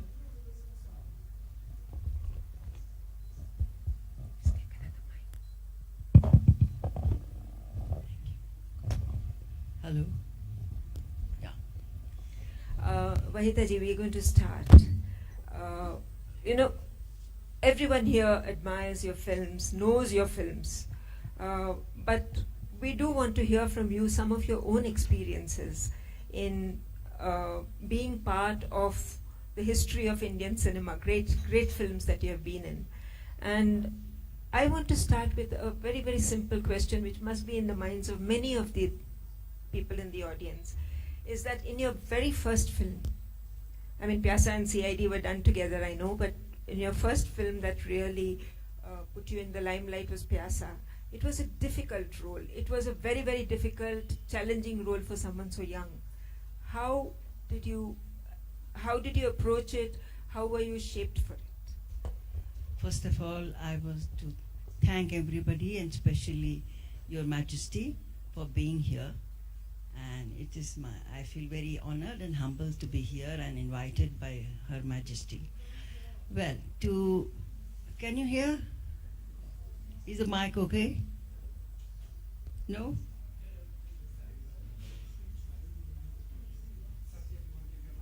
Yeah, okay. Hello? Okay? Okay. Well, my first movie was CID and second was Pyasa. You said, how did I do that difficult role? At that time I was very young. I didn't know anything about acting. I can say और जोर से बोलूं अभी ठीक है okay. My second movie Pyasa, which really made me popular and people liked me. It was a difficult role, but I wasn't aware how difficult it was. I will give all the credit to my director Gurudat, and also it helped me for being a dancer. I was a Bharatnatyam dancer, which teaches you to express your abhinay, bhav, love ras bhav. When you learn that, it becomes easier to emote. Of course, I used to find it difficulty in my dialogue deliveries in the beginning, but and half of my popularity, the credit goes to S.D. Burman and to Mr. Gurudat. Why S.D. Burman? Because till date, his songs in Pyasa are so fresh and so melodious, so beautiful. When you hear those songs, obviously I come in the image that I've been doing those songs. In fact, I wish we had the time to see her very, very first song, Jaane Kya Tune Kahi, yes, where she's wearing a sari, she's wearing a blouse which is all the way up to her, not ankles, what are these, wrists. And you see how nervous I am. And yet, she is so seductive that all these item numbers are nowhere in comparison. She just seduces him with her eyes. Oh my God. It's amazing. Thank you, Saran. Thank you. I must tell you, while the picturization of that song in Calcutta, that shoot has to take place in the night. We used to start at 10 in the evening till 4 in the morning. We have to shoot because there is no public disturbances. And I used to go off to sleep, sitting on my chair when they were doing the lighting. I used to go off to sleep deeply. And when the shot was ready, the assistant director would come and say, Madam, please get up, the shot is ready. No, I'm very sleepy. So, no, you have to do the shot. So they used to spray water on my face and make me wake up and give me a cup of tea so it will wake you up. And I used to go and do the shot and come back for the next shot. Again, I go off to sleep. When I saw that song a few years ago, I said, did I do that? Sleeping in between. So I really amazed how I did it. Really, the credit goes to the cameraman, Mr. Gurudat and Mr. S.D. Burman. I think before we go further, we'll see a little clip. Closer. Okay. So much? I don't know. We're going to watch a little. Is it okay? Okay. Yes. Still closer. ये तो मेरे मुंह के अंदर ही जा रहा है mic.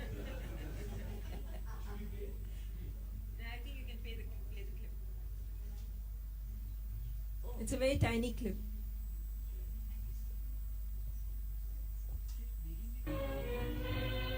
नौजवान शायर की दर्दनाक मौत.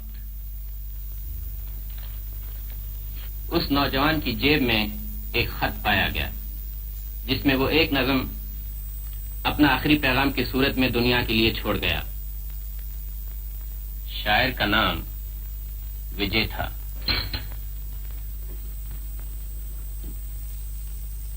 वो नज़मों की फाइल दो. आप जानती हैं कि नज़मों की कॉपी है. तब तो आप ये भी जानती होंगे कितनी अच्छी नज़में हैं. मैं इन्हें छपवाने आई हूँ. तो ये नज़में तो मेरे पति को दिखाने लाई थी.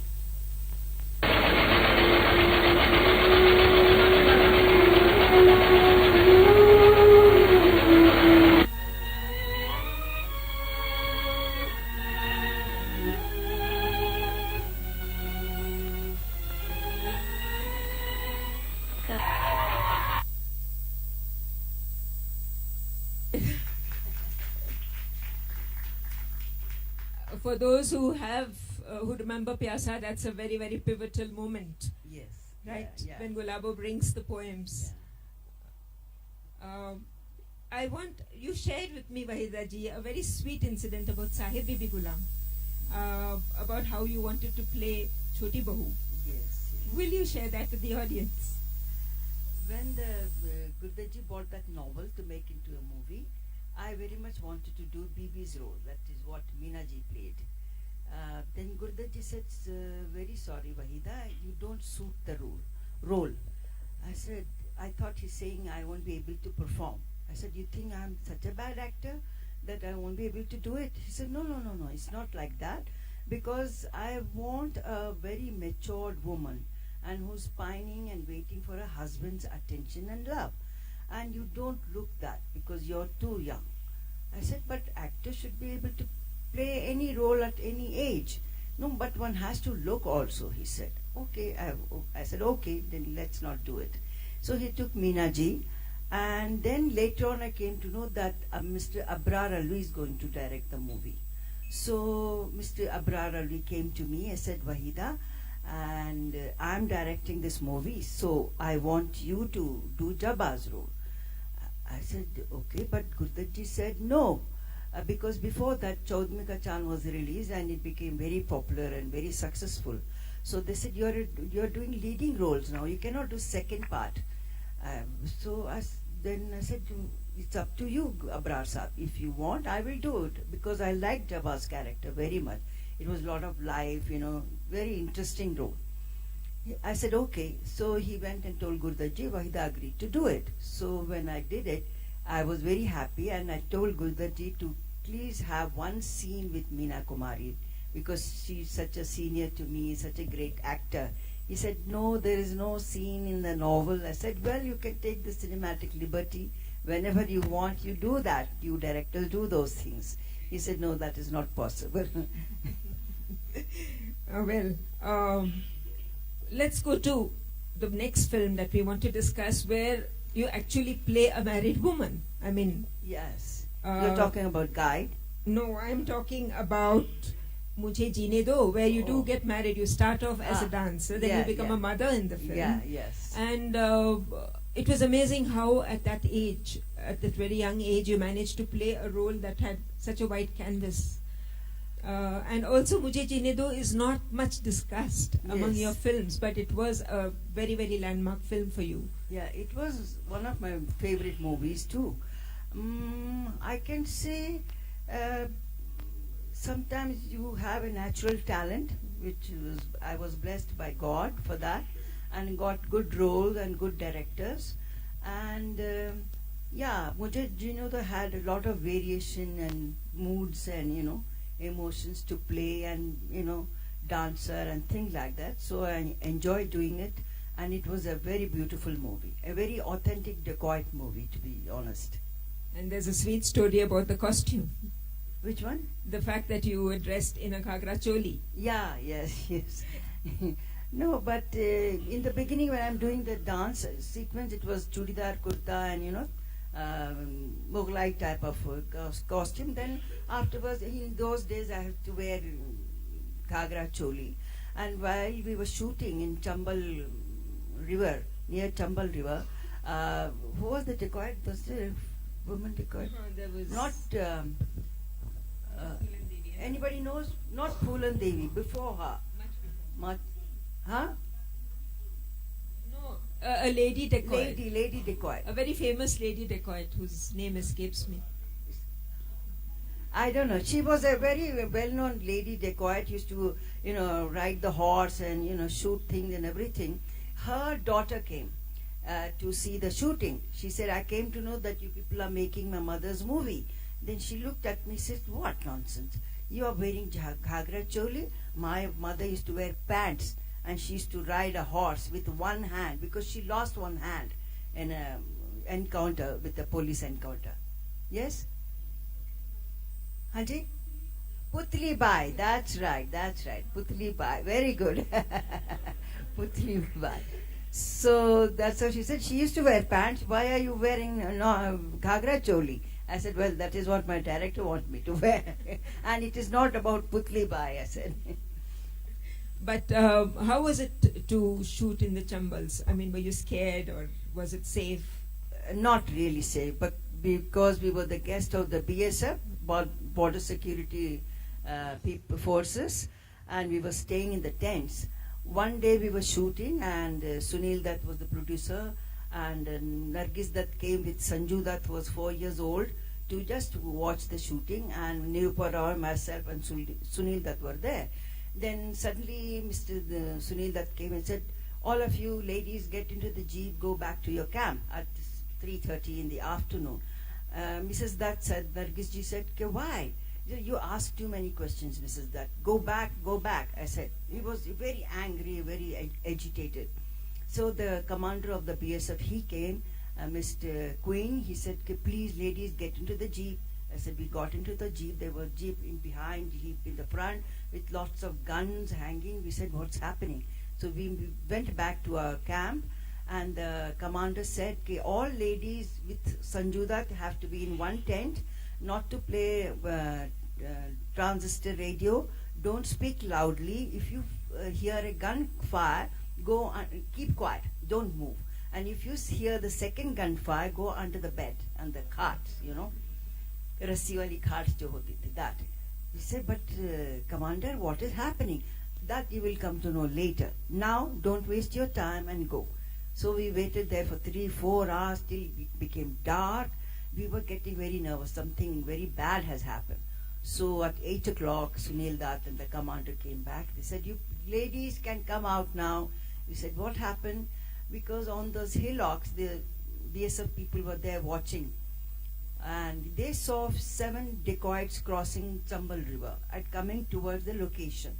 So they on the walkie-talkie said, "Sir, what to do? They are coming our side." So he said, "You can't shoot them because then will be a real encounter. So we have to pack up the shooting." So that is why they sent us ladies and Sanju, and they said it used to be sometimes very scary, and used to be pitch dark. We never know when the dacoits will, attack us. Well, now we're going to move to that film which I think a lot of young people yesterday watched, completely transfixed. Guide. And Guide, I watched it. I've seen it 3 times, and I watched it, I think, with my mouth open. It was so absolutely beautifully made and fascinating. Rosie was a very difficult, very, modern character. Yeah. And the film, again, had a lot of dance. It had a lot of singing. It had a lot of very serious, intense emotion. Tell us about Rosie. When actually nobody knows about this fact that when I was doing Satyajit's movie Obhijan, he told me, "Mr. Ray, go back to Bombay, buy this book by R.K. Narayan and read because I'm planning to make it." I said, okay. I came back, but I forgot about it. After 1.5 years or 2 years, Devanand called me. He said, Wahida, I'm going to make a movie, and please, I'm sending this book, you read it. He didn't say who's what, which book. So I said, oh, this is R.K. Narayan's The Guide. He said, yes, read it, and I'm going to send the script to you later on. I said, but Mr. Ray was planning to make it. He said, no, nobody can make it now in India because I have bought the rights to make in any language. I said, okay, if you bought it, you bought it. Then I felt, oh, I'm so lucky. I was destined to play Rosie, whether it was Mr. Ray or Mr. Devanand. So, and it was, for those days, it was a very progressive movie, progressive role, modern role supposed to be. And many people, my friends and my colleagues in the industry, they said, Wahida, don't do it. You are making a very big mistake because this will be your last movie. Why? Because never on the screen in an Indian movie have shown a leading lady comes in the first frame and she's already married. And then she walks out on the husband. And then she goes and lives with Raju. Not married, but just living with Raju is not, no, it is just impossible. You can't do this. Otherwise, you think this is your last movie, you think you want to do your last movie, go ahead, otherwise that is the end of your career. I said, okay, but I'm so convinced, I liked it so much, I said, I'm going to do this movie. When the movie was released and it became a success, one of my directors who said, don't do this movie, sent me a telegram saying, congratulations, excellent performance, but for a vamp's role. I said, well, what kind of congratulations was that? In fact, when I was researching my book on S.D. Burman, came across this very interesting story that lyric writer Hasrat Jaipuri was asked to write the lyrics for Guide. And after reading the script said, I will not write about a fallen woman like this. I will refuse to do this film. And therefore, Shailendra ended up writing all the lyrics for really? this. I didn't know about this. See? Oh my God. Shall we look at a little clip?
I chose that clip because without words, without lyrics, just with music, what Wahida ji manages to do is to tell the story of her own frustration, which comes out in the dance form. So she is acting and dancing at the same time, which I think is very, very difficult.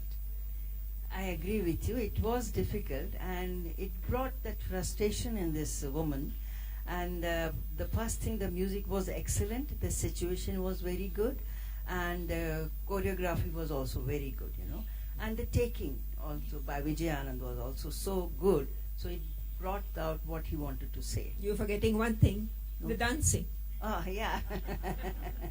I mean, all that can be there, but without the dancing, it's nothing.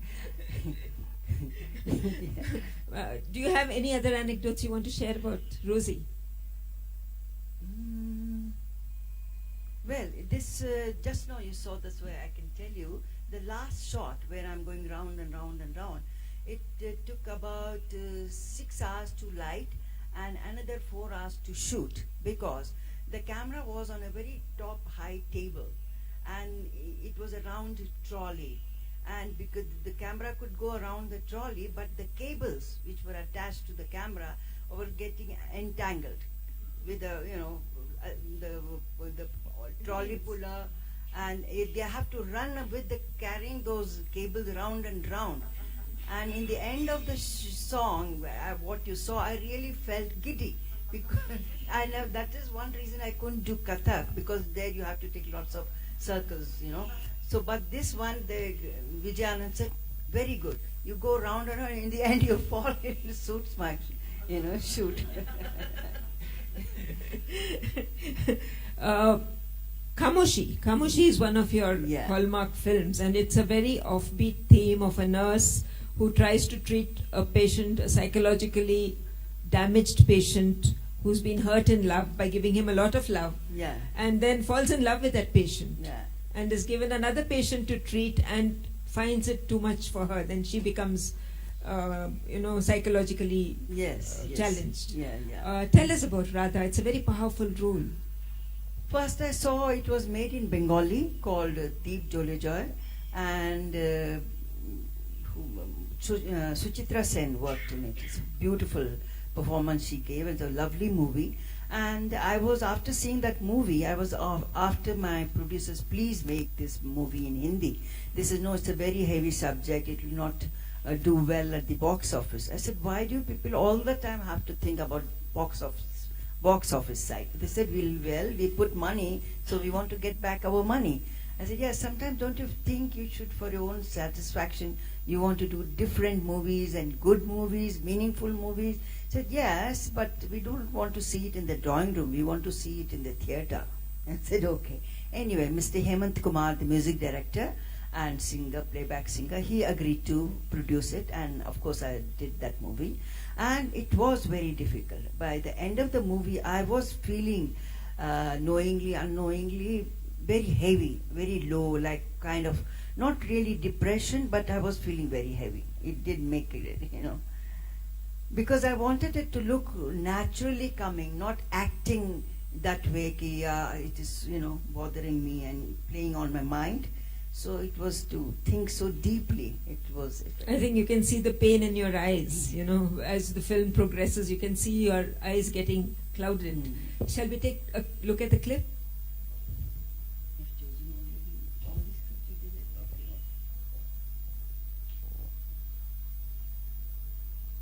This is towards the end with dark circles, and look at her eyes.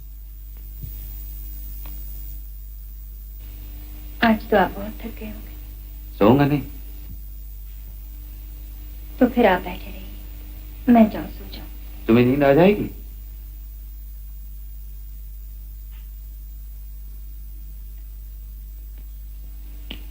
दादा सच बताओ, आज सोने को जी नहीं चाहता। लगता है जितना वक्त सोकर काटूंगा उतना ही घाटा होगा। और ना सो के जो काटेंगे तो सारा ही घाटे में जाएगा। चलिए अब आराम कीजिए। अब क्या हुआ? एक बात का जवाब दोगी? किस बात का? ये तुम गैरों की तरह आप क्यों बुलाती हो? ओह, ये बात थी। मैंने सोचा पता नहीं क्या है। आपने कभी तुम कहने के लिए तो नहीं कहा?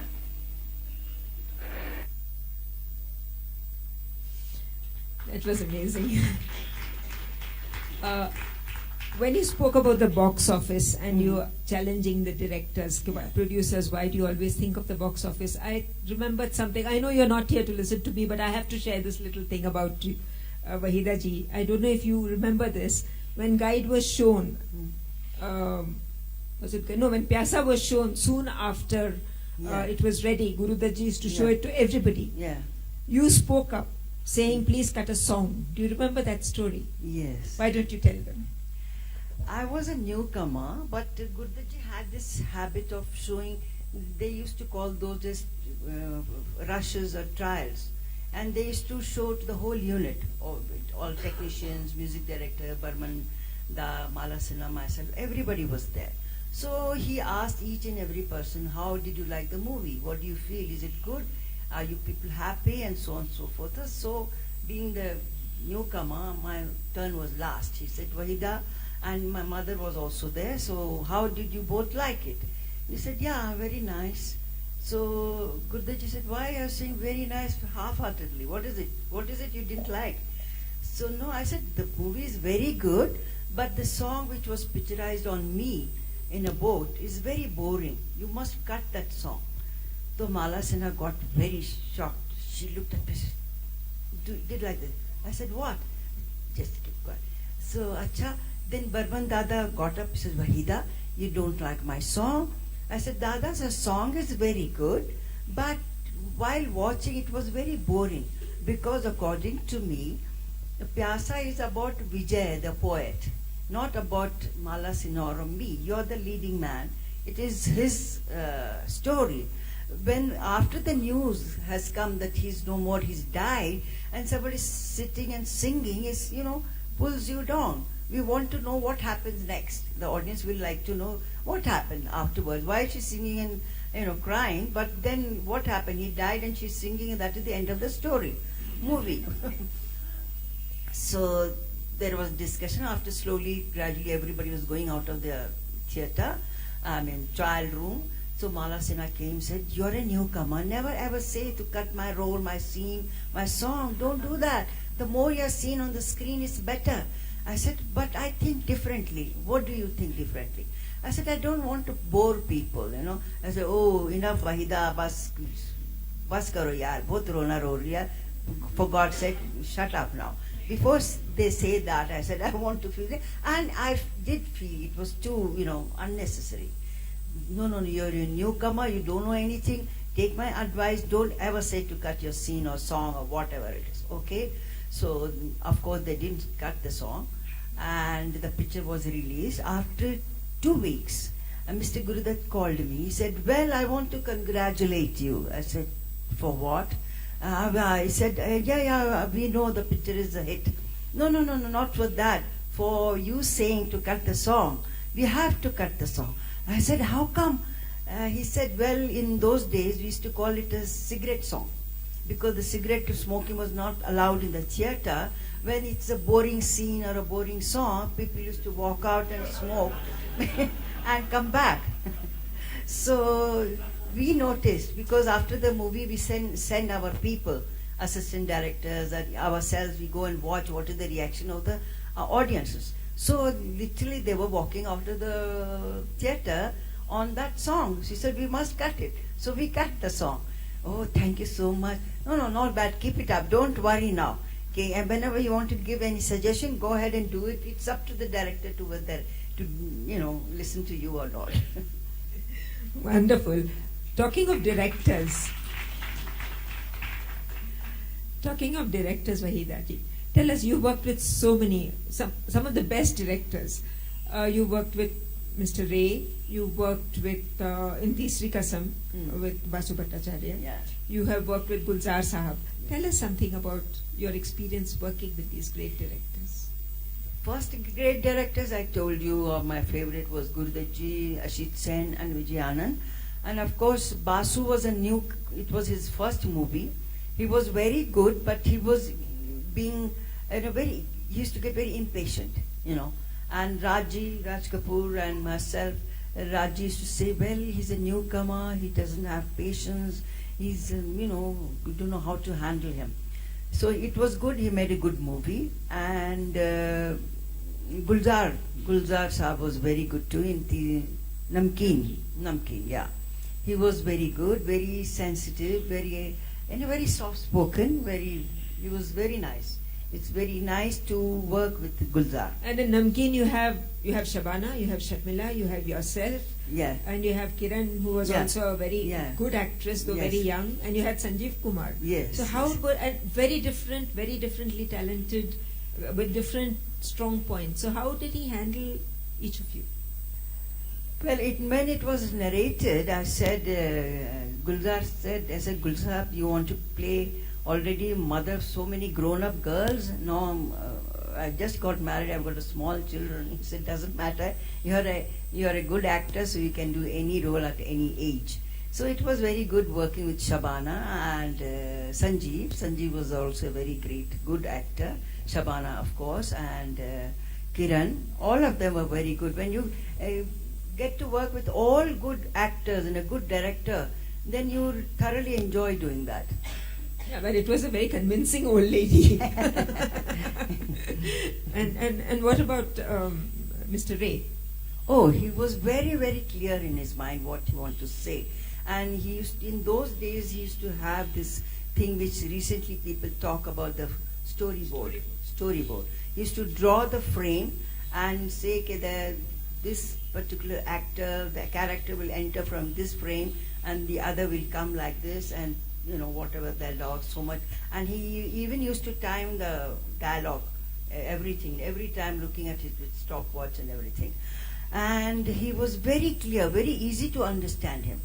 And there was a song, not really song. I'm narrating my story to Soumitra Chatterjee.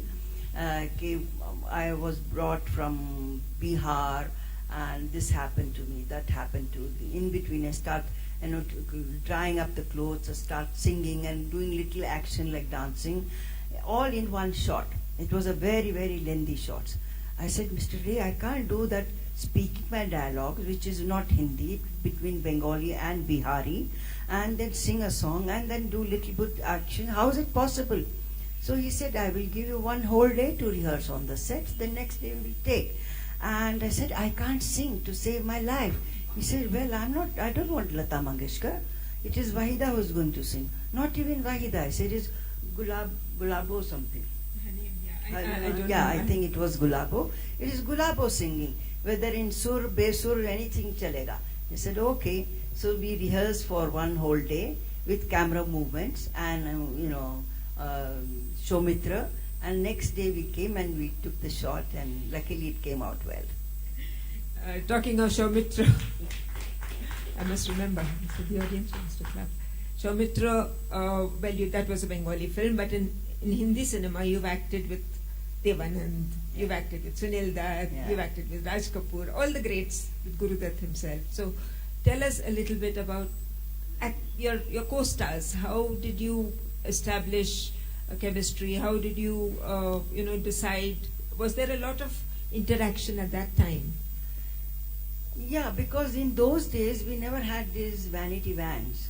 These days, which is comfortable, very good. But what happens is the moment the shot is over, they go back to their vanity vans and carrying 2 mobile phones and busy talking to people. Those days, even the makeup rooms used to be in such a bad condition. We don't want to be in our makeup rooms. We prefer to sit on the sets. Well, the lighting is happening for the next shot. We are sitting and chatting with ourselves and about next movie, what is the story, and so many things. So there was a kind of a bonding. So it was very easy to work. It was really nice. And I know you want to ask me who's my favorite actor. I don't ask such questions. Oh, okay. No. Okay, fine. I know better than that. Okay. But do you have a favorite? No, in the beginning, those days, I would say Dilip Kumar, because he's a very, very fine actor and very sensitive. And Sanjeev Kumar was also a very good actor.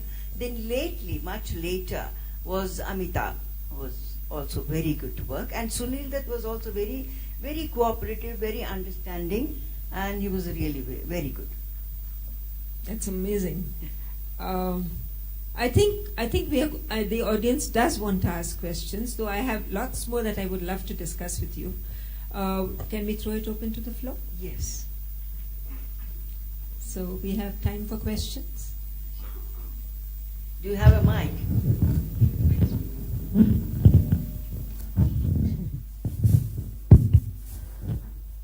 One of your roles, which has been my favorite, is a movie called Darpan. And it was also a very unconventional role. I'll be very happy if you could say something about the role which you did in that movie. Yeah, I think Arshia asked me or you, okay, that how I used to choose so different kind of roles. That is what I wanted to do, because I said if Wahida sitting and talking, again I'm shooting, I'm also Wahida sitting talking. So I'm not an actor. So what is the point of doing same thing what on the screen, off the screen? So I totally forgot about that one. Yeah, one of those movies which was very different, from the regular mainstream roles, because the mainstream characters in those days used to be a good girl, have fallen in love, but the parents don't agree, I cry, and in the end we meet a happy ending. That is all we used to do. So it used to be quite boring to do again and again to do the same thing. So I used to wait and used to keep rejecting their mainstream roles. So in those days, my directors or writers used to say, you're too fussy in choosing your roles. So why don't you go to Hollywood and you'll be very happy over there. So yes, Darpan is one of them. Yes, anybody else? Someone behind you has the mic. Ma'am, I have been a long time fan of yours. I'm very young compared to your experience. I happened to watch a film called Pyasa, and your role was amazing. I would just like to understand from an actor's perspective as to how does an actor, someone who's accomplished in the craft, get into character? What is the process on the mental plane? You see, the main thing, if the script is written with dialogues and all, we keep reading and thinking if that person in that situation, what he or she will do, you see. But about Pyasa, I was too young and I didn't know anything about acting. We never had any acting schools or trainings those days. My only saving grace was my dancing, where I could express myself with silent expressions without dialogues. I didn't do much studies, and there was not much study to be done at that time. In those days, whatever the director said, this is the scene and this is the situation, this is what you're feeling, this has happened before this scene, and then this was going to happen after this scene. So that, keeping it in mind, imagining, from within yourself, I used to do it.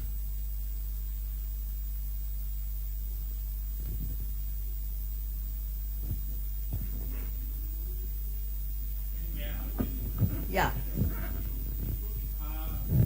Your all-time favorite song, can just sing 2 lines for us. Oh my God.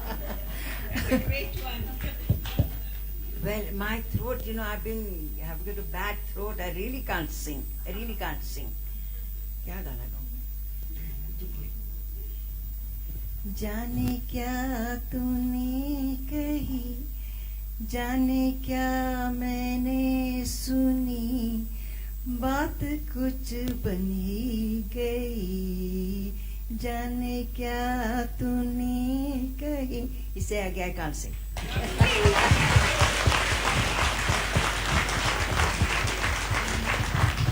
I promise you, sitting close, when she's singing, her eyes are getting seductive again. Madam, it's a known fact that Bollywood has tended to be male-centric, and actresses or female actors generally have a very short career. Surely for an actor who's serious about perfecting her craft, that must have been a little frustrating for you. Was it? Yeah, it is. You see, once I read an article, interview by Sir Laurence Olivier. He said, when we have come to know the craft, the age has gone. You see, now if I understand acting more than before, I can't play Rosie. I can't do that dance, isn't it? So that's the tragedy. And especially for women, the moment we touch 30 in India, they say, even our directors or leading men, they say, she's getting older. We must get some young girls to play, opposite, you see. That's the problem we have. We have really got very short career life. But you have continued to act. Then when you accept to agree to do character roles, yes, then you can carry on. But there are so many artists like Mumtaz or so many of them, they stopped working because they don't want to do character roles. And they can't play lead romantic roles because our romantic roles are very different. They are not like Hollywood movies, like matured romance, married women, men get falling in love and things like that. Like for instance, Bridges of the Madison County. I don't think you can make it in India. Over there, yeah, she was married with 3 grown-up children. Beautiful movie. I wish anybody can make it in India. I don't know. But people are not still thinking to those lines. For that to play, you can't expect Kareena Kapoor or Deepika Padukone to do that role. It has to be some my age group kind of people, isn't it? But the rule about 30 being over the hill only applies to the women, not to the men. They prance about. No. When even they are 60 and 70, they are still can play, like Chini Kam or Amitabh. I think we have time for one last question. Madam, my wife and I are from the United States, and we are huge fans of yours, even in the United States.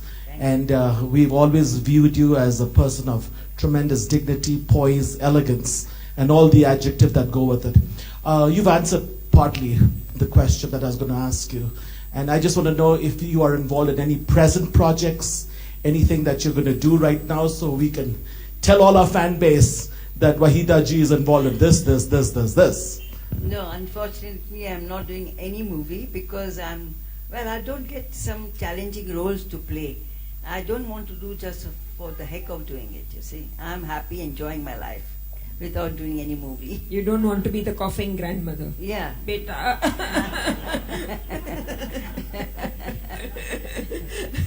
Well, there are many stories that Wahida has shared in many of her books. I think there's a new book in conversation with her by Nasreen Munir Kabir, which does have some of the stories that she has narrated, and she's narrated some in my book on S.T. Burman. The one on Pyasa came out of there, where you said cut the song.